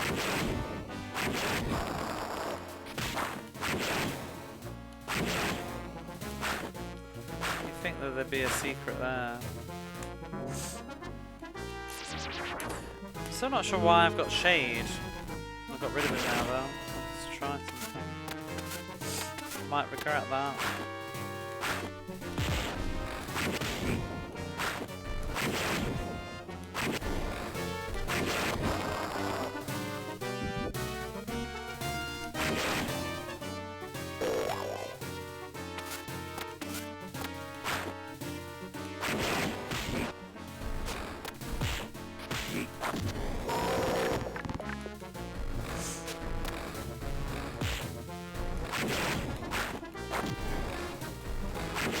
Whoa! What is it with these things just falling from the sky?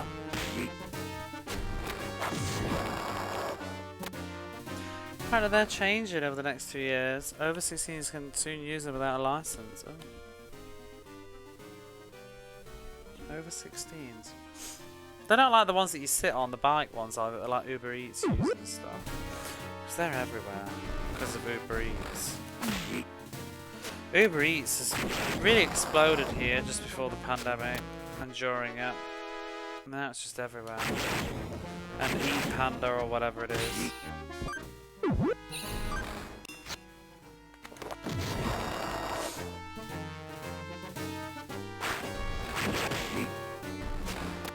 I bet whoever made Uber Eats was probably sort of like slightly happy with the pandemic. Certainly would have boosted business. Why is that there?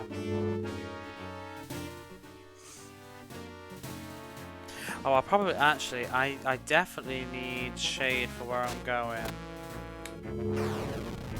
So let's just get him now. And try and keep him. Electric kick scooter, like a skateboard with handlebars. Oh. Oh, I know what the ones you mean. I think my manager's got one. Wizards on it in the park.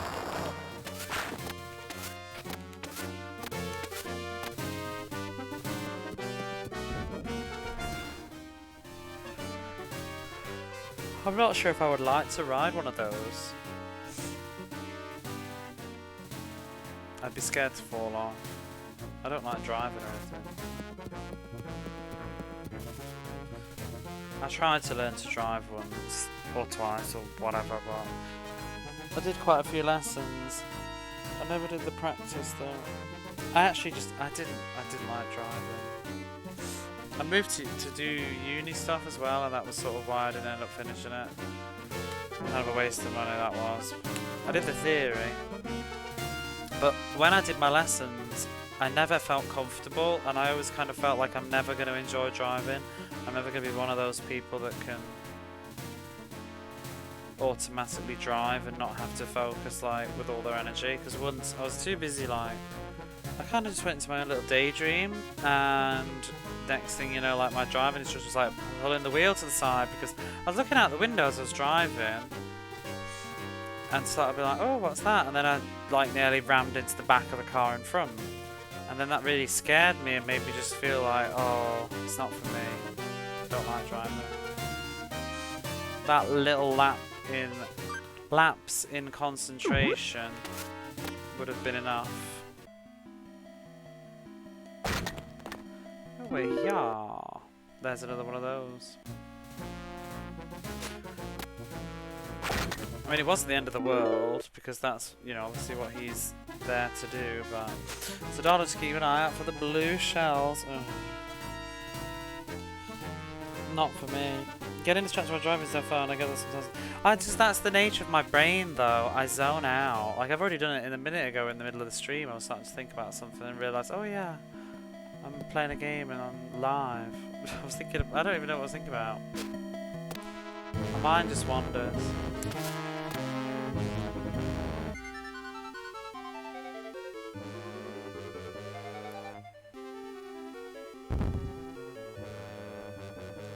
I don't know, this dungeon... I don't think I need... Oh fuck, I'm stuck in it. Crap.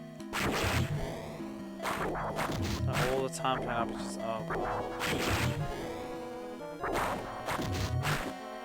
I mean, I zoned out last night when I was having a run.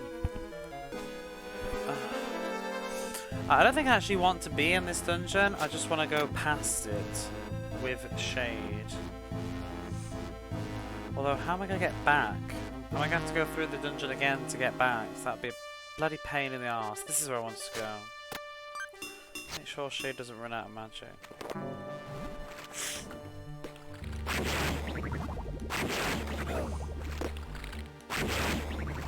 Here. Woohoo! Oh, go away then.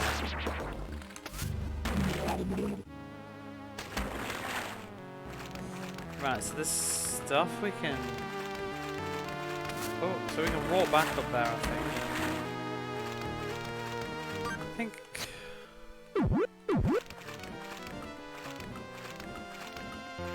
Oh. Oh no! I missed it. Oh! I missed the cabbage as well. Oh! And there's a blue jet. Oh! Oh! Oh shit!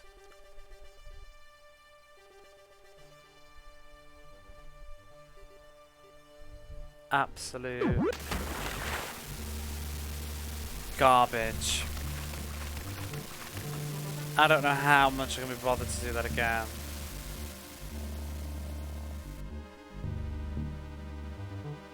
Can I not? I should save. Can I not save and reload? Hey Doan, do I have inventory space for that? Well, I specifically want the gems that'll make my magic. I don't need them, but it's just, I know they're there and I want them. You know what I mean? Maybe if I save at the top of it.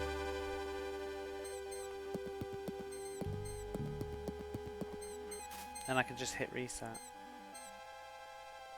I can't remember how saving works. Should we test it out?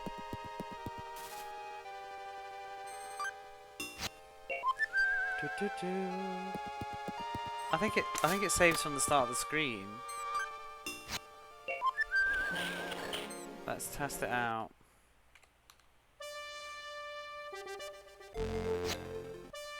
Yeah, that should work.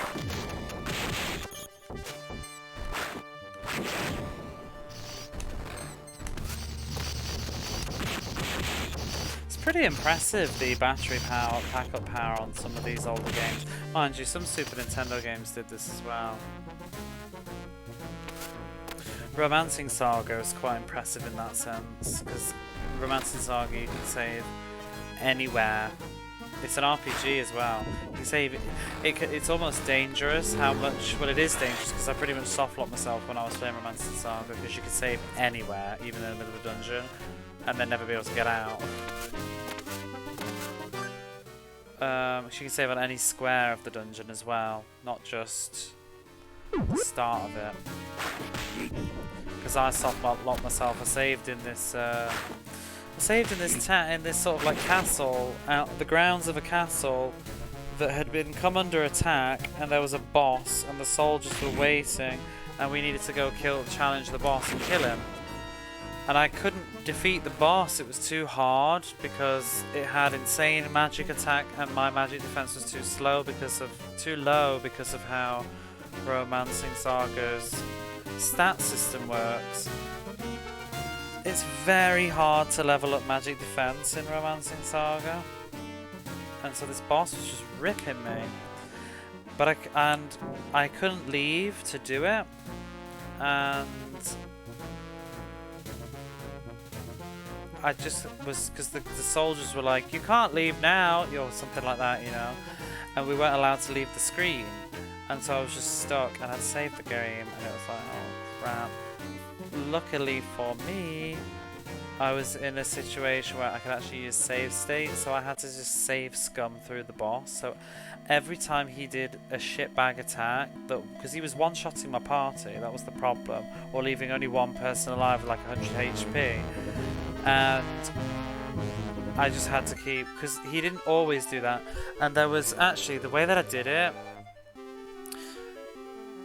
it has a very interesting sort of speed mechanic, where depending on who does which weapon, and some attacks are faster than others. As long as I got a fast character to do this attack that froze him and paralyzed him, he would paralyze, and then I could get everybody else to attack, and I just had to keep that up. And the minute that like sort of dropped off, I had to reapply it and get through. I think I was using silence on him as well, but it was very stressful because it was quite late in the game too. So I haven't finished Romancing Saga 3. I haven't played Romancing Saga 2 yet. I was almost in two minds about just playing the Super Nintendo version or playing the HD. I have it on the PS4 digitally. I wish there was a physical version. Maybe here will do? Oh no, I probably should save inside.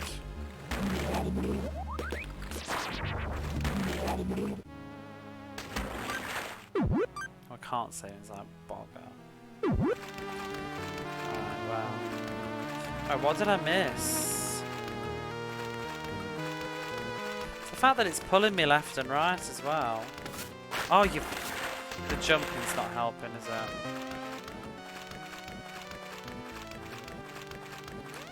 Got that.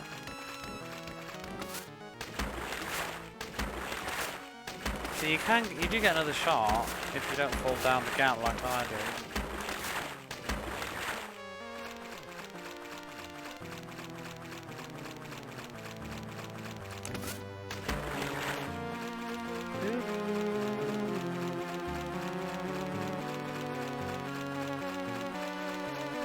I did enjoy Romancing Saga 1 though. 3 is supposed to be the best one though, I think. What did you think of it, Diane? Why can't you finish it as well? Difficulty? Or just lost? They're hard games.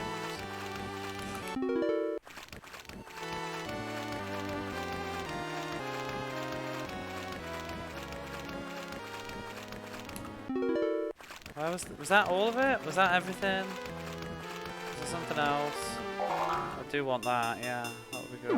Okay, that'll do, I think. Difficulty of the final bosses in particular, really hard to grind out the last stage. I think the final boss of 1 was also weird, because they do scaling in that game and stuff. So it's kind of a bit tricky, depending on how you've been playing the game as well. I sort of... I wouldn't be opposed to streaming Romancing Saga, because I feel like it's a little bit lesser known and niche, because... Does it have a fan translation? I feel like the fan translation that exists... I know they made one very early, but I feel like it was always a bit busted. They never translated all the text. I know the PlayStation 2 version exists, but the only problem with Romancing Saga is... You've kind of got to just be a shitbag with that game and save scum a little bit, because the game is just, it feels very RNG heavy. It would be probably quite miserable to stream legit without cheating a little bit, because like if you get a really nasty random encounter, the game can just rip you. And random encounters are kind of RNG to what the monsters will be, and all the game just scales up around how many battles you fought. So the more battles you fight, the harder the game gets, and new enemies start to appear, but it's still a bit of RNG.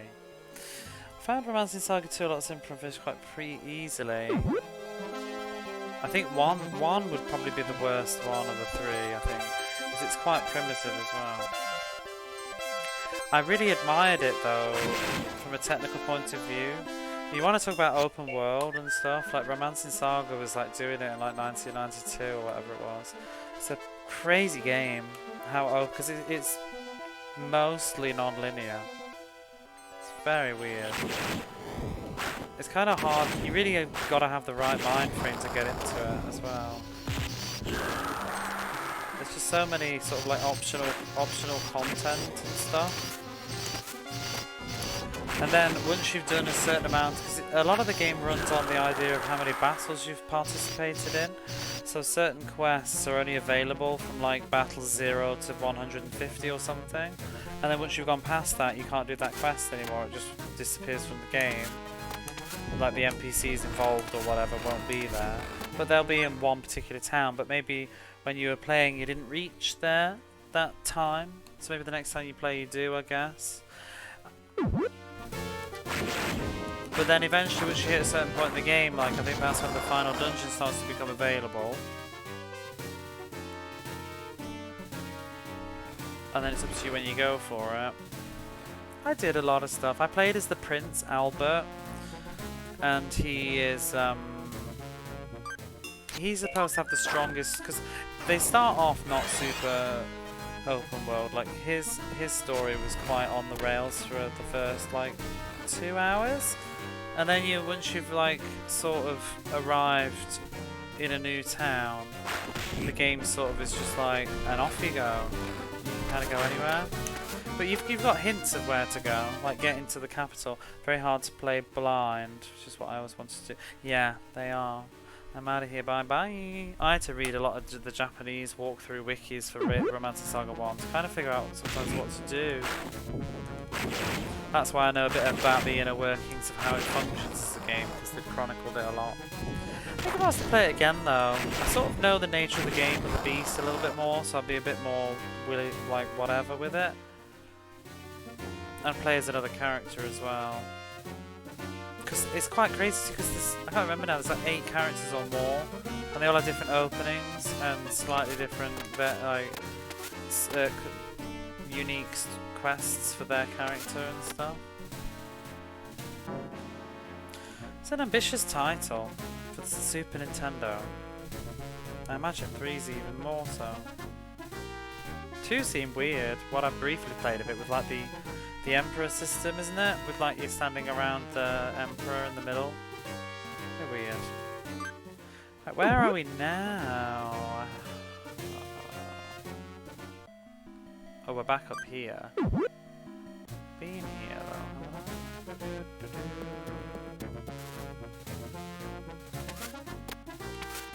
Am I even supposed to go over there?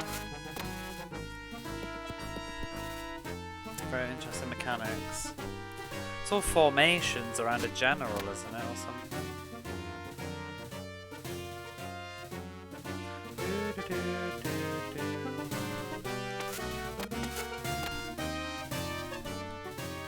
I feel like I'm guessing I need bow.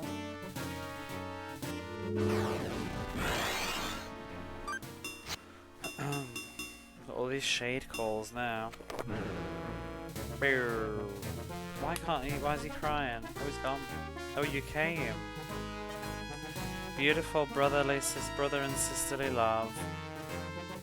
Well, first, hand over the large cube. As promised, here, I'll return the princess to you.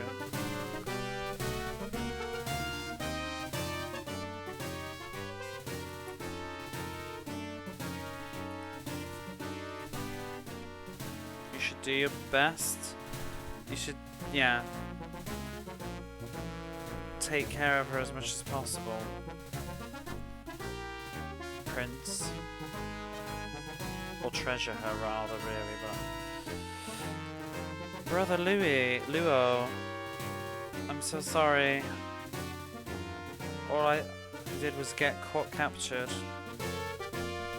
Are you gonna go after that person? Even if I tried to stop you, it's useless, right? but at the least, just please take this, what's the word, protection, charm. Please be safe, Brother Luo. Oh, ta-da! Your Highness, you're safe. It's dangerous here.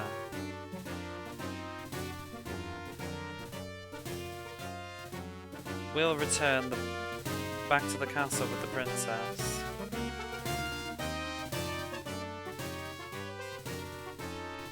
And we know how strong I know how strong Brother Luo is, but I can't help but be worried.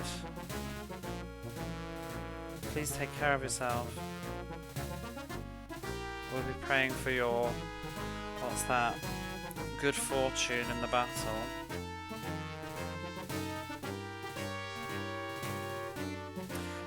Off we go. Penultimate dungeon, I believe.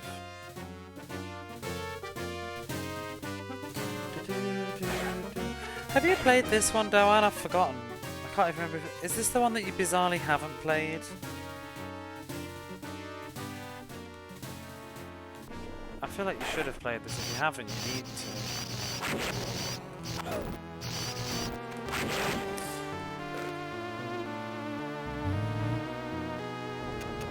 Ooh.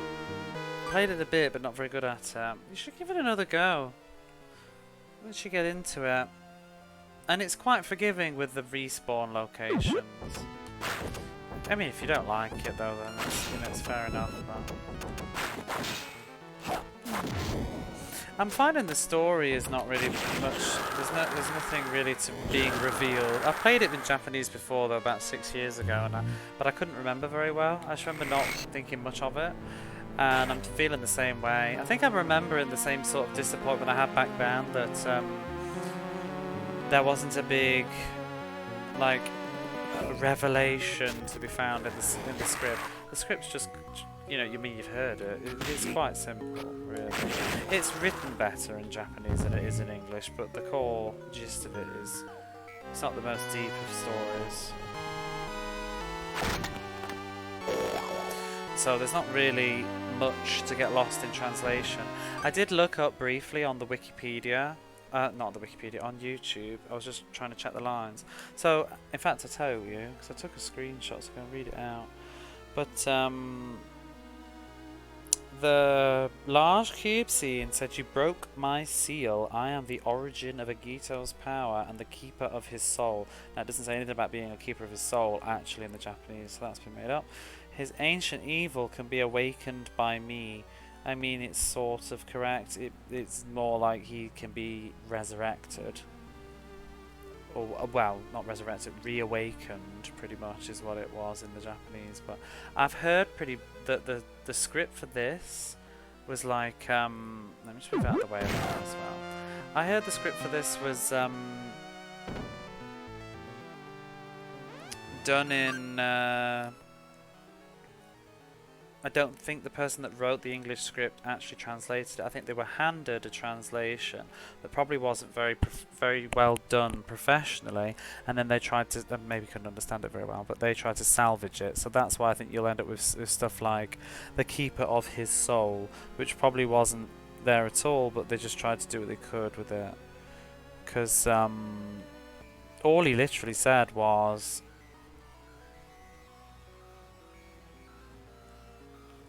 "The one who released my seal, I'm the source of power that was separated from the evil being Agito, and he will be reawakened by me," basically. And then the other guy on the mountain, I was looking at the YouTube for that, and it said this is the best example of where it's not so strong in English, but you can put the pieces together. So the man on that mountain, if you were here and you can remember, anybody that's watching right now, but he said, "Welcome, Prince. Yes, I know everything." In fact, it's what was it? It was the guy that gave me this ring, the third from the left. He said, "Welcome, Prince. Yes, I know everything. This is yours. That ring is a great help to you. which just makes no sense. It's the wrong tense. I don't know how that even got through, to be honest. Like if someone was rewriting it, but they probably just they didn't quite know. But what he's actually saying is, here, take this ring. It will be of great use to you, and that's the kind of gobbledy. But it's still the same sort of, anybody with a brain can figure out what he's saying, even if it's not beautifully written. And then he says, the necklace you found belongs to Princess Gwyn, your elder sister. Now, she's not called Gwyn in this, actually. She's called I've forgotten what it was. It's something like Guinevere, but not quite Guinevere.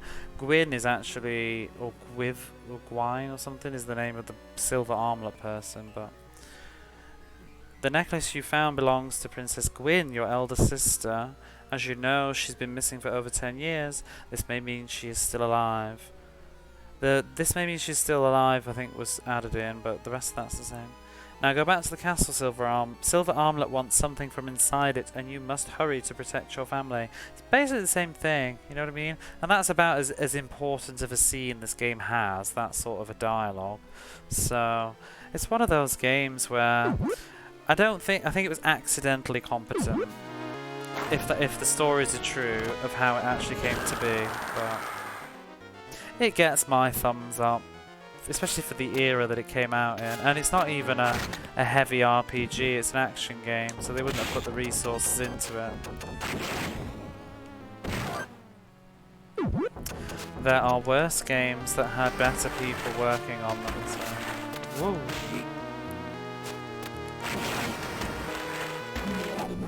God.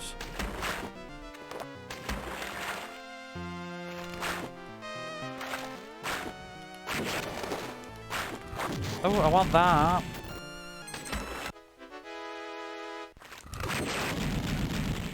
What I might do at some point, I was thinking, just because it might be quite cozy, I would let you know as well, Doan, because I thought you'd probably be interested. But the day when I finally play Soleil, I might actually just do a different sort of stream, where I'm just going to very slowly play it, and I might just pull up the English scripts and compare them.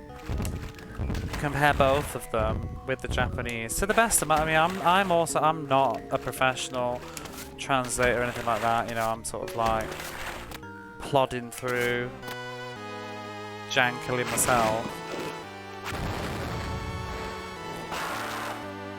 But I thought it would be quite fun to perhaps see which version was the closest to my judgment, and what was lost and what was not lost.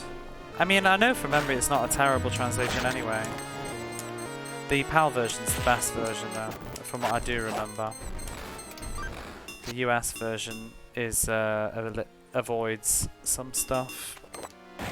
Mostly anything super religious-y. But it would be fun to play them. The weirdest lines that I remember is the line that God says in the paradise or something about a new age. Oh, have I had this sword before? So.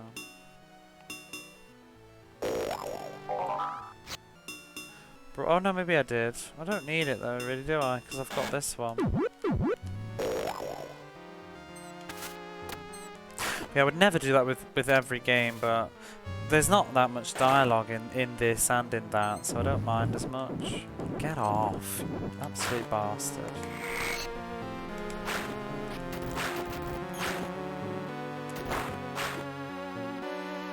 Are they gonna drop anything?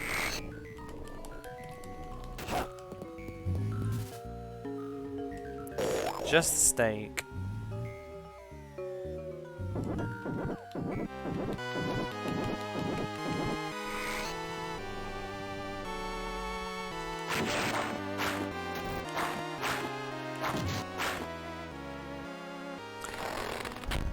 Ooh. Yeah, it was worth it. Yeah, I thought that would be a fun one to look at in that sort of a way. Off stream, I love doing that. I love like pulling up a YouTube video of somebody playing the game if it has an English version. Sorry, I'm scratching my leg. I love to watch an English playthrough while I'm playing it and just see what changed and what didn't. find it fascinating. And also I find it a really good learning tool because not every translation is bad, and that you kind of learn a lot from some of them too, like how they worded stuff. Like, oh, there's a beauty in what some of the translations do. One that really impressed me is for what I played of it, it was about a quarter of the way through. I played about a quarter, no, maybe a fifth. But one of the really old games that really impressed me from reading was Lufia. I thought Lufia seemed very well translated. I mean, it doesn't hold up probably to more modern games, but for the time period that Lufia came out, it's very good. There's a couple of janky lines, but that I saw, but it seemed to have a good spirit about it. And it wasn't mistranslating stuff, it wasn't making mistakes, and it didn't feel like it was censoring and cutting stuff. It just perhaps maybe was struggling with text box. I think Lufia had the benefit though of the text boxes were different sizes, I was noticing from the Japanese version, because they weren't static boxes, they were like speech boxes. So I think that helped. Like maybe they could have a bit more breathing room with what they were writing.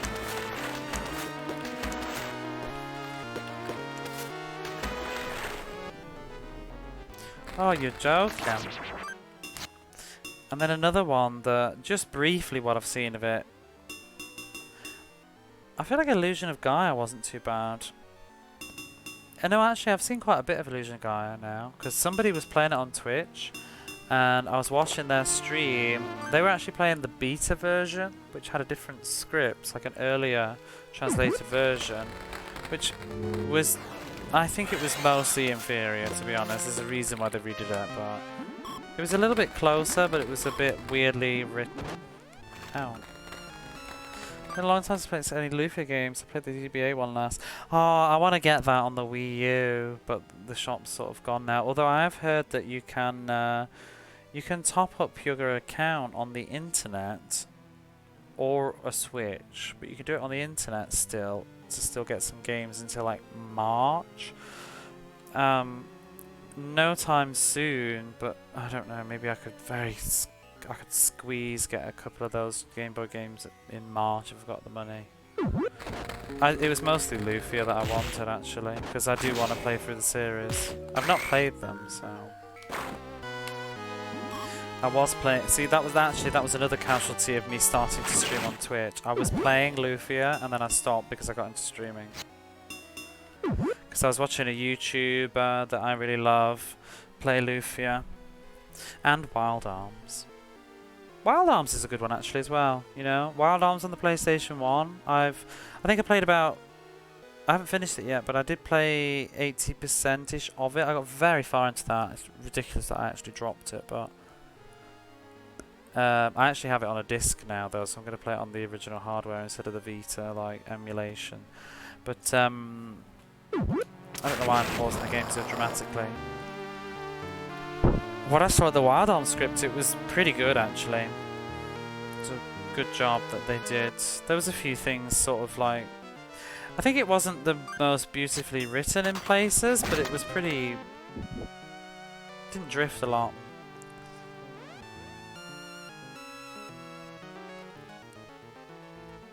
Dark Savior seems to be coming up a lot lately. Doan loves Dark Savior.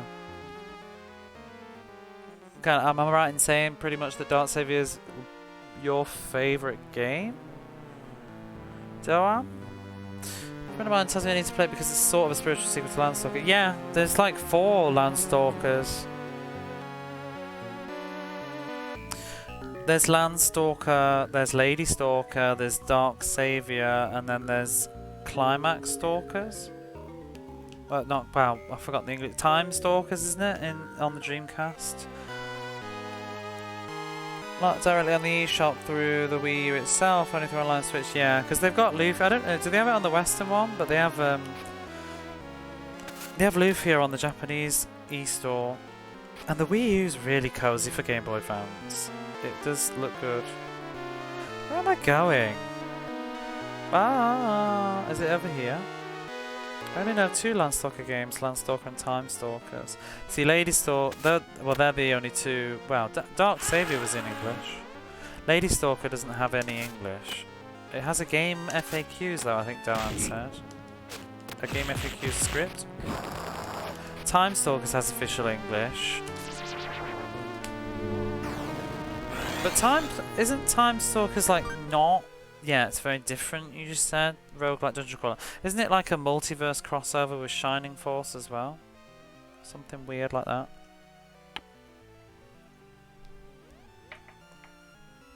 Lady Salter just has a script.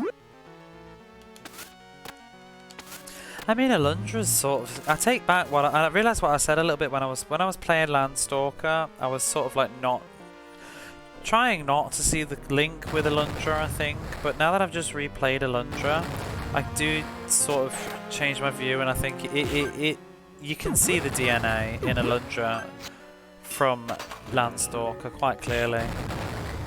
There's a lot of stuff, even just silly things like the shop, the fact that the woman. The fact that you have to pick up the item and throw it on the counter. There's just a lot of stuff that's similar. Even just subtle things are similar. The difficulty too, just the fact that the I think Landstalker's harder though, but the difficulty where just some of the monsters hit like a truck in that game, and they do in Landstalker. Shining in the Darkness, Landstalker, Lady Stalker characters.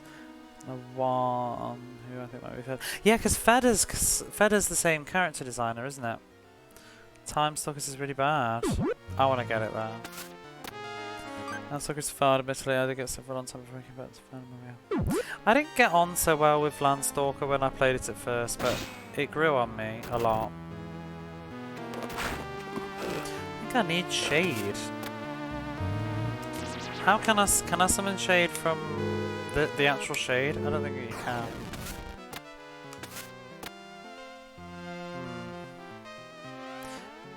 Oh, can I go from here? No. I want whatever that is.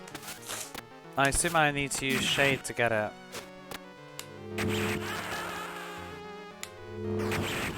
Can't summon Shade off him. It's only the fat soldiers. Enjoy Time Stalkers, but the game mechanics are very janky. It also has very little to do with this. So it's janky as heck. You need more shadows, some better colour choices.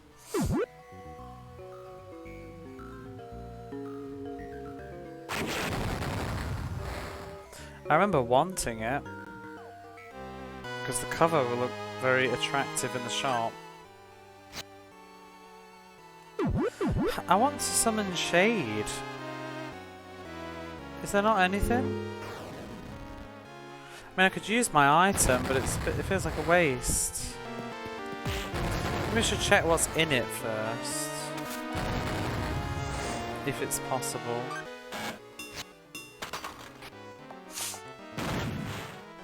Oh, I do want that.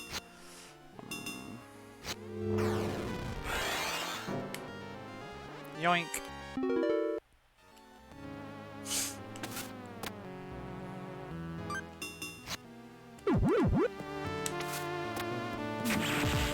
Give Lady Stalker a go sometime.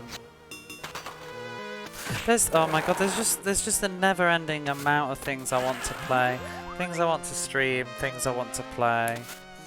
Because I also want to play Ease, like Ease 2 and then Ease 3 for the Mega Drive Challenge. I also would like to. I was thinking about one day streaming the PlayStation 2 Ease games that don't have any English. Just to showcase them a bit.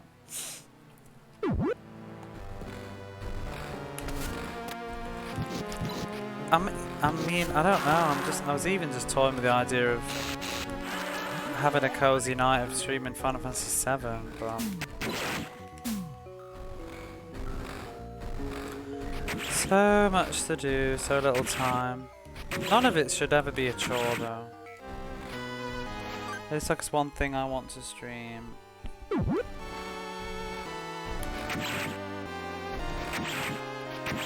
I should look into it. I should look at Lady Stalker and see if it's something I could play sooner rather than later.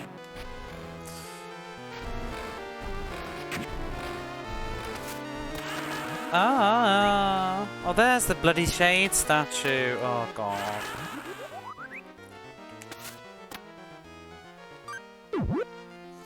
yeah, I'm hesitant to start stuff because I don't want too many things like hanging that I've not played. What about over there? That I've not finished.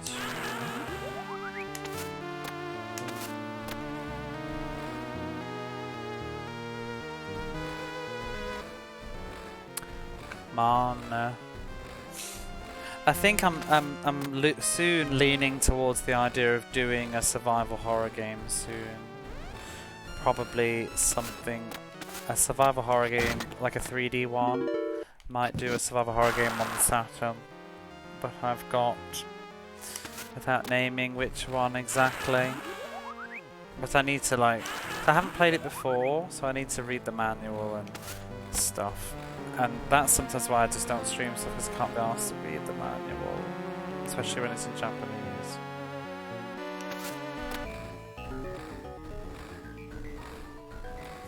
That was one of my choices I was thinking about before I did this.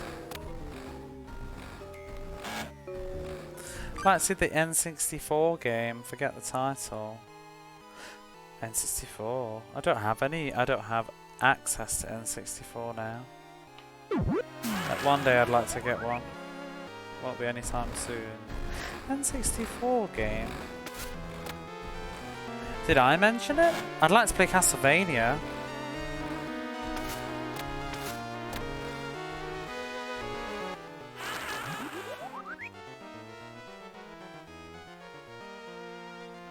Finishing games or deciding when enough is enough. Yeah, I'm trying to use like one of those websites, like a completion sort of website thing to keep that motivation going of what I'm playing. What was it? Survival Horror Under the Sea. You know, I'm thinking of Deep Fear. That's on the Saturn, not the N64. I remember you were on about something in a tweet and I said I've literally have that and was thinking of streaming it. And that is actually what I was thinking about streaming. Hey Chrono Gear. But yeah, Deep Fear.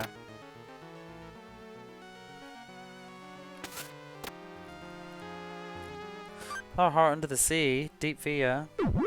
That's it, you got it, yeah. That's on the Saturn. That's what I was thinking about streaming soon. But I haven't read the manual. I don't know how to play it.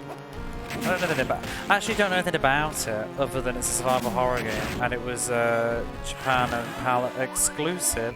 And the biggest appealing point, really, to me was the fact that it was exclusive on the Saturn. That's what made me interested in it. So, I thought you might mean Baroque. Oh no, no, but Baroque is something I would like to give a go as well. I like to play everything. I think there's some goofy voice acting what I've seen. Seems like it's something I'd enjoy, yeah.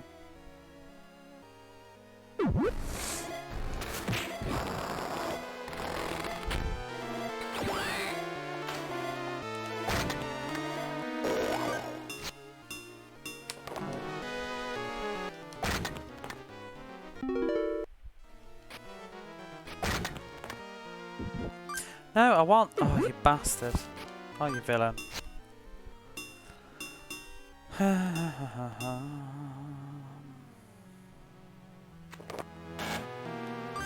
feel like hitting that enemy was the same sound effect as the dad from Haunting when he screams. I can't even remember now. Oh god, I've suppressed that game.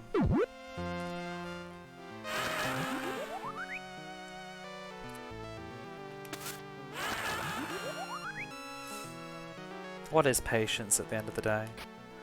It's a waste of time. Oh, you ass.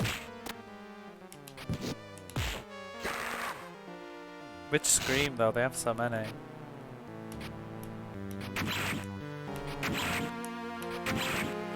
The Haunting Sign Poltergeist, yeah. Game was okay, I guess. It's awful. It's okay if you play it for 30 minutes on a Halloween for a variety stream. Yay, let's play like spooky games on the Mega Drive. Woohoo, it's fun. If you try and play it and actually try and beat it, it's absolute crap.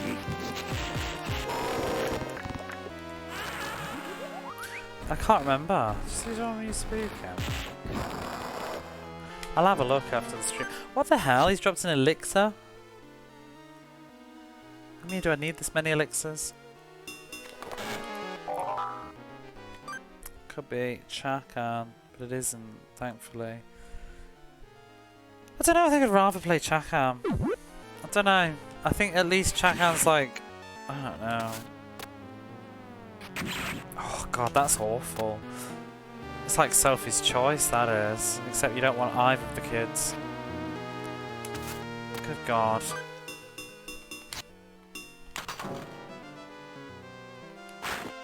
I don't know which one I'd prefer. I think in about 5 years' time I'd rather play Poltergeist, but right now, Chakan. Because Poltergeist is just... Because once you've seen all the spooks and the scares, the actual gameplay is crap. And trying to finish it with the boss at the end is absolute trash. Why doesn't anyone in the room have Chakan that fixes the game? I know, Chakan could be a good game. Check out Chakan. You need a picture now. I can't remember if I still have her. Where is Chaka Khan?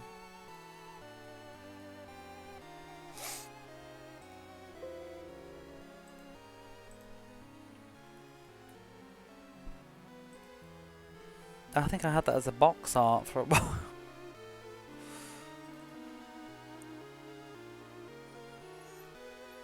We had that Chaka Khan. We made the dream come true.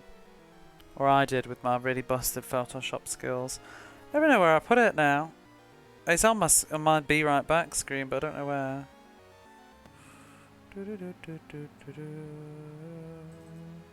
Oh, here we are.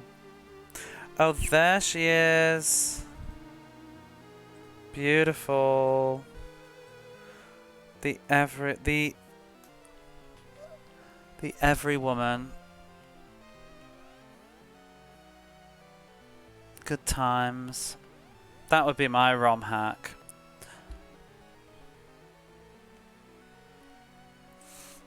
Ah, that was good times.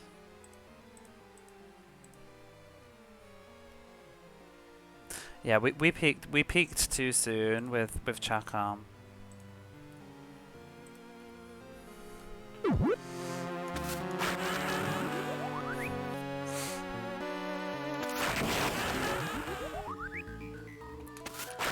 Oh! Reminds me of what else we had actually. What was it? I want to pause this again, hang on. Add an image. What was the thing on Curse? I loved there was like an advertisement I found for that shoot 'em up Curse. I loved all the blurb text on it. Oh, there it is. Oh my god. I can't even see this. I banged all this together. Yeah, intense shooter, impressive blast 'em up, fly and attack craft, an intense shooter that looks and sounds great. Sizzling bosses, oncoming forces, enhance your weapons, capsules to retrieve, and even more, loaded with power-ups, complete perfection. Looks great, an intense shooter. Through alien hazards. That was such fun. Game was so bad. What else was there? Oh my god, I didn't make this one, but this was cute. John Madden's Ambition. Bloody Warrior of Rome garbage that was. Should have contained things that game contains. It has sizzling bosses. That was my favourite. Absolutely sizzling. Thought I played every Genesis game at least once. Have you though? You haven't played Curse? Pfft, then you've played nothing. You know nothing. Summer child. Curse. I actually like Curse though. Jokes aside, I enjoyed Curse. So games that I didn't like though. Let's have a look. Let's have a look at the Salty 6. Oh, this was younger days though. There's far worse than this. Tecmo. Hospitalize you. Tecmo World Cup. What was on there? Boogerman. Oh, fucking Beasts Raw. Jesus Christ, that was bad. Oh my god. Do you remember Beasts Raw? That was such an awful game. I was miserable. You don't see Bubsy. Oh, we were young and naive when I made this. Bubsy's not there yet. Chakan's there. Thunder Force 2. I like Thunder Force 2 now, but you know, we can't Mandela effect the fact that when I originally completed Thunder Force 2, I was salty as hell. That game pissed me off. Just the final level, it's just garbage.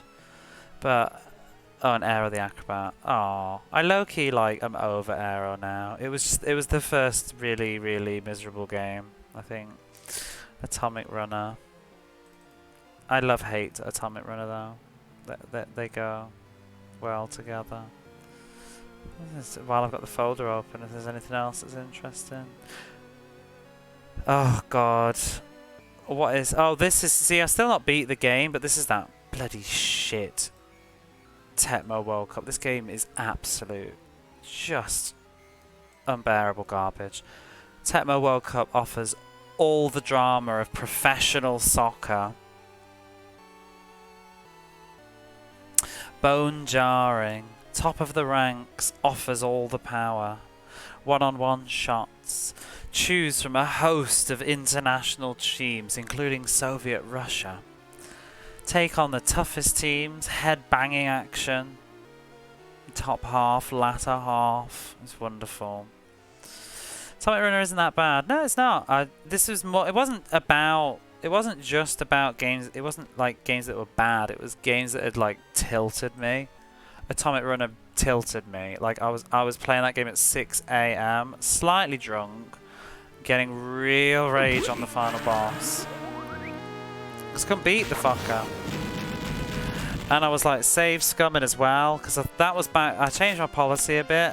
I was doing the save state to just show people the ending, because I thought like people were here and they'd want to see the ending. Now I don't give a shit. You don't get to see the ending if I don't beat the game, because we have to play it again.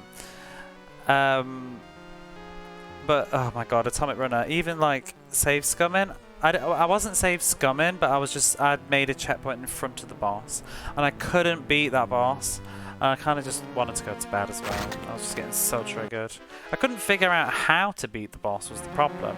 Once I finally did, I could repeat it, but it was just weird. You just want to quit, yeah, but it's like... It felt sucky, because I've been streaming it for like 5 or 6 hours. I went back and beat it since then. I left it a while though, but I've beaten the game now. Legit. That's why I've got 2 VODs. There's the crap version and the legit version. There's only about 3 or 4 games now that I've not beaten without... That I've not beaten without save states. So I don't use them. It's my rule. But I did pop a cheeky save state at the end of James Pond 2, which is just for shame. It's so embarrassing. I've beaten the game tons as a kid though. Damn it, I'm late. You are. Where have you been? How dare you? I'm going to be ending soon. Hope you're happy. But I did pop a cheeky save at the end of James Pond because I wanted to ship with the ending, and I knew that I was going to die on the final boss because I only had 1 life left. I will replay James Pond 2 though, it's not a big deal. I've completed it plenty of times growing up. Recently played Genoa, Wings of War, that stage 5. Oh, it's awful. It took me forever to do that.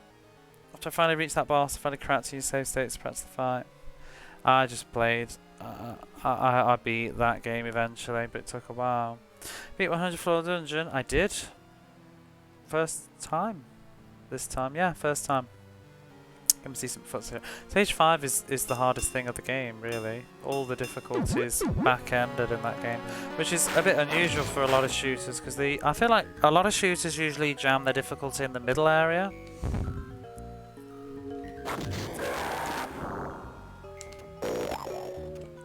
I did the 100 floor dungeon, and I also did What else did we do? We did 2 other secret dungeons.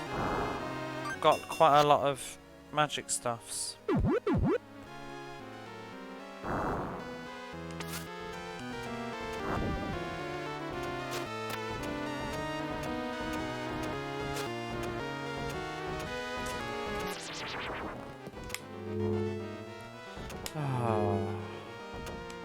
Oh wait, I don't need him.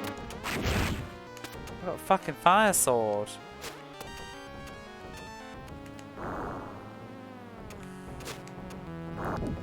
So monster stage 5 back in my teens, 2 scatterbats where annoying juice bombs that hammered on you. In second phase or anything.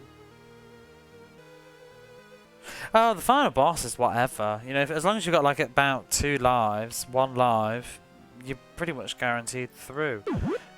Yeah, as long and you've got some sort of firepower. It's the minute that leads up to the final boss is just soul destroying. Especially if you die once, you die like 3 times in a row, and you get overwhelmed. It's awful. I just had to memorize that whole damn level in the end, like where enemies appear from, and even then it's still hard. Final boss on my last life. Yeah, he's nowhere near as hard as the actual level itself. The mid-boss is a pain in the arse. Like trying to do... I always get killed by that mid-boss at least once, and it really drives me crazy. So... I took the game twice, stage 5 was rough. Yeah, I've already done Genoa now. But James Pond I'll replay, that's no problem. The only other game is I had 1 save state on Chakam. Right near the end. Mostly, I mean, it's sort of anybody's an excuse that everybody says, but it was because I was running out of time on the final world, and I was gonna have to reset the world, but then I wouldn't have enough potions, so I was probably gonna have to reset everything, and it was just, oh, I just couldn't be fucking arsed with it. The game was crap. Maybe one day I'll go back and redo Chakam just for the bragging rights, but I don't know how much I care. I tend to be much just stricter now because I don't like having these games hang over me like that. It's Jenny James Pond. I wanted to play it through because I got bored of it. See, I like James Pond. It's a big childhood nostalgia point for me.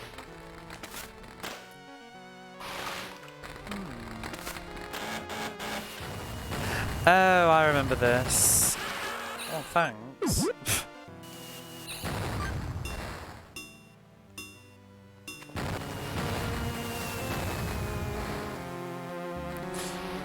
Plant, shade, fire, water. No, you probably won't like it. I feel like most non-Europeans don't like James Pond. Most people just say it's European jank.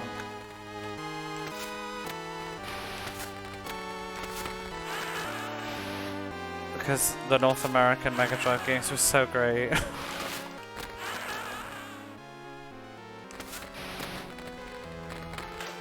Ah! Oh no, I do want to step on that. What did I just say? Oh, maybe that's not number 1.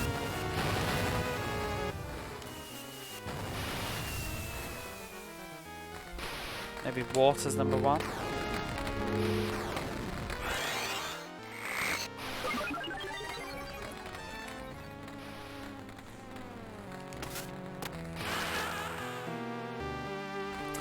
What was it? Water, fire. Oh, it's the order that I got them. Water. James Bond 3 is a very underrated game in my opinion. It has some issues, but it's a lot better than like probably about half the fucking Mega Drive library. If not more. Traveller's Tales, a UK-based developer now. Left Sonic 3D Blast on the Genesis despite it being a mediocre UK game. Yeah, I feel like Traveller's Tales is the only one that comes away unscathed, and ironically I actually am not a big fan of Traveller's Tales. I like Pugsy. Don't like Toy Story though. Toy Story is pretty wretched. It was like sort of good at the time and looked good, but welcome, Golden Armlet.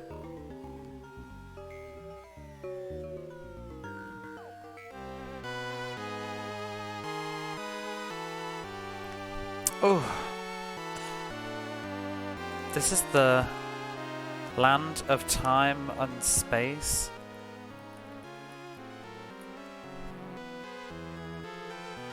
That separates the world of humans from the world of spirits, called Thor.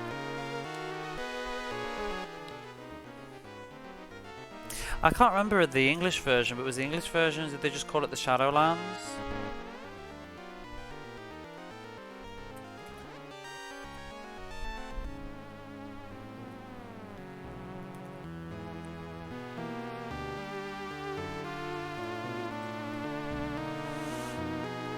RC segments, ugh. Pugsy used to give me nightmares, so this is a great game. Some levels are quite balanced. I just think most of the game is quite drab, to be honest. The levels are a bit dull. I think the graphics are a beautiful game, but it's boring. And Woody's attack is just horrible.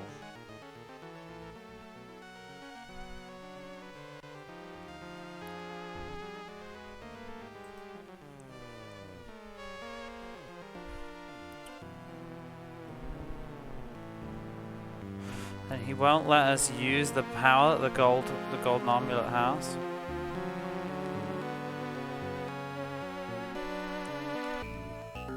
First few levels are dull, again it gets good. I just don't like the game. That's just my opinion, I really don't like it. Especially revisiting it now. I sort of didn't like it that much as a kid, and I liked it even less now. Oh, let me just look this up. I will give it a lot of credit from a technological standpoint, but I don't think it's a very fun game to play. I think a lot of the levels are quite crappy and poorly balanced.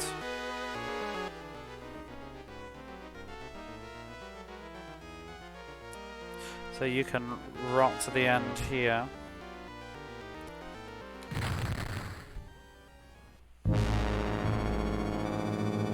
So what is he supposed to be? Just the gatekeeper? Whereas Pugsy, I think Pugsy is a really, really beautifully made game. There's a couple of janky levels at the end that were really pissing me off, but up until that point, the game and the music were incredible.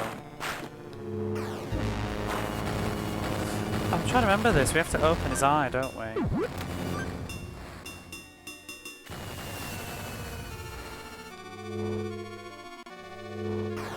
Oh, there we go. Got him.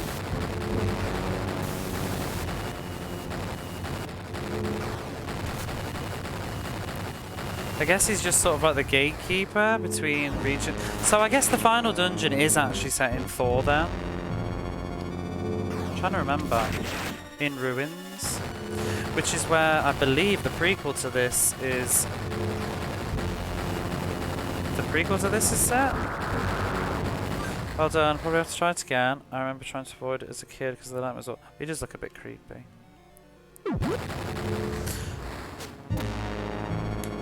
I think what Traveller's Tales really excelled in technology of consoles though. Pugsy is just incredible on the Mega Drive, and the sound of Pugsy, the music is so good.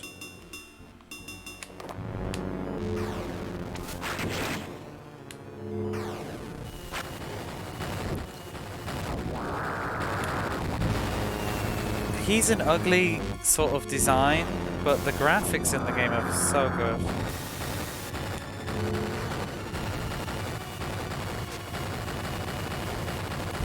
See, I also like Roller to the Rescue, which is a British-made game. Although it's a bit unbalanced as it goes on. Oh, I don't want to use a whole thing just for... Oh, wow. Go away.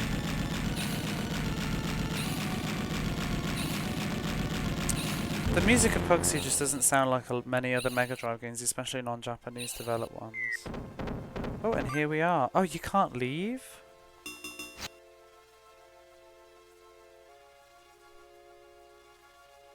Oh, well, we won't be getting that dungeon then. This is the final dungeon now. Woodman Squeaker, you my game. I've been liking that one. I don't know that one. Sounds like it though. Well, here's the final dungeon.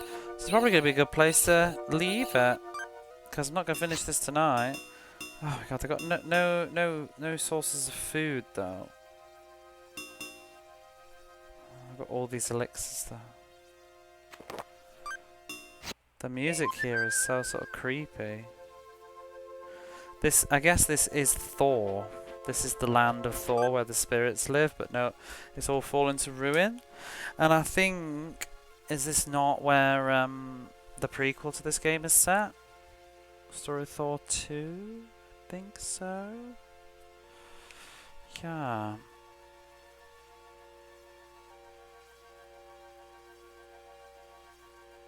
I'm just thinking. No, I was thinking whether to just put something on shortly for a few minutes because I haven't got time to do a dungeon, but I think I'm just going to end there and get an earlier night tonight and get some catch up on some sleep. But I think we can definitely finish this tomorrow or the next day, if I stream tomorrow, that is. But for now, oh, let me just change my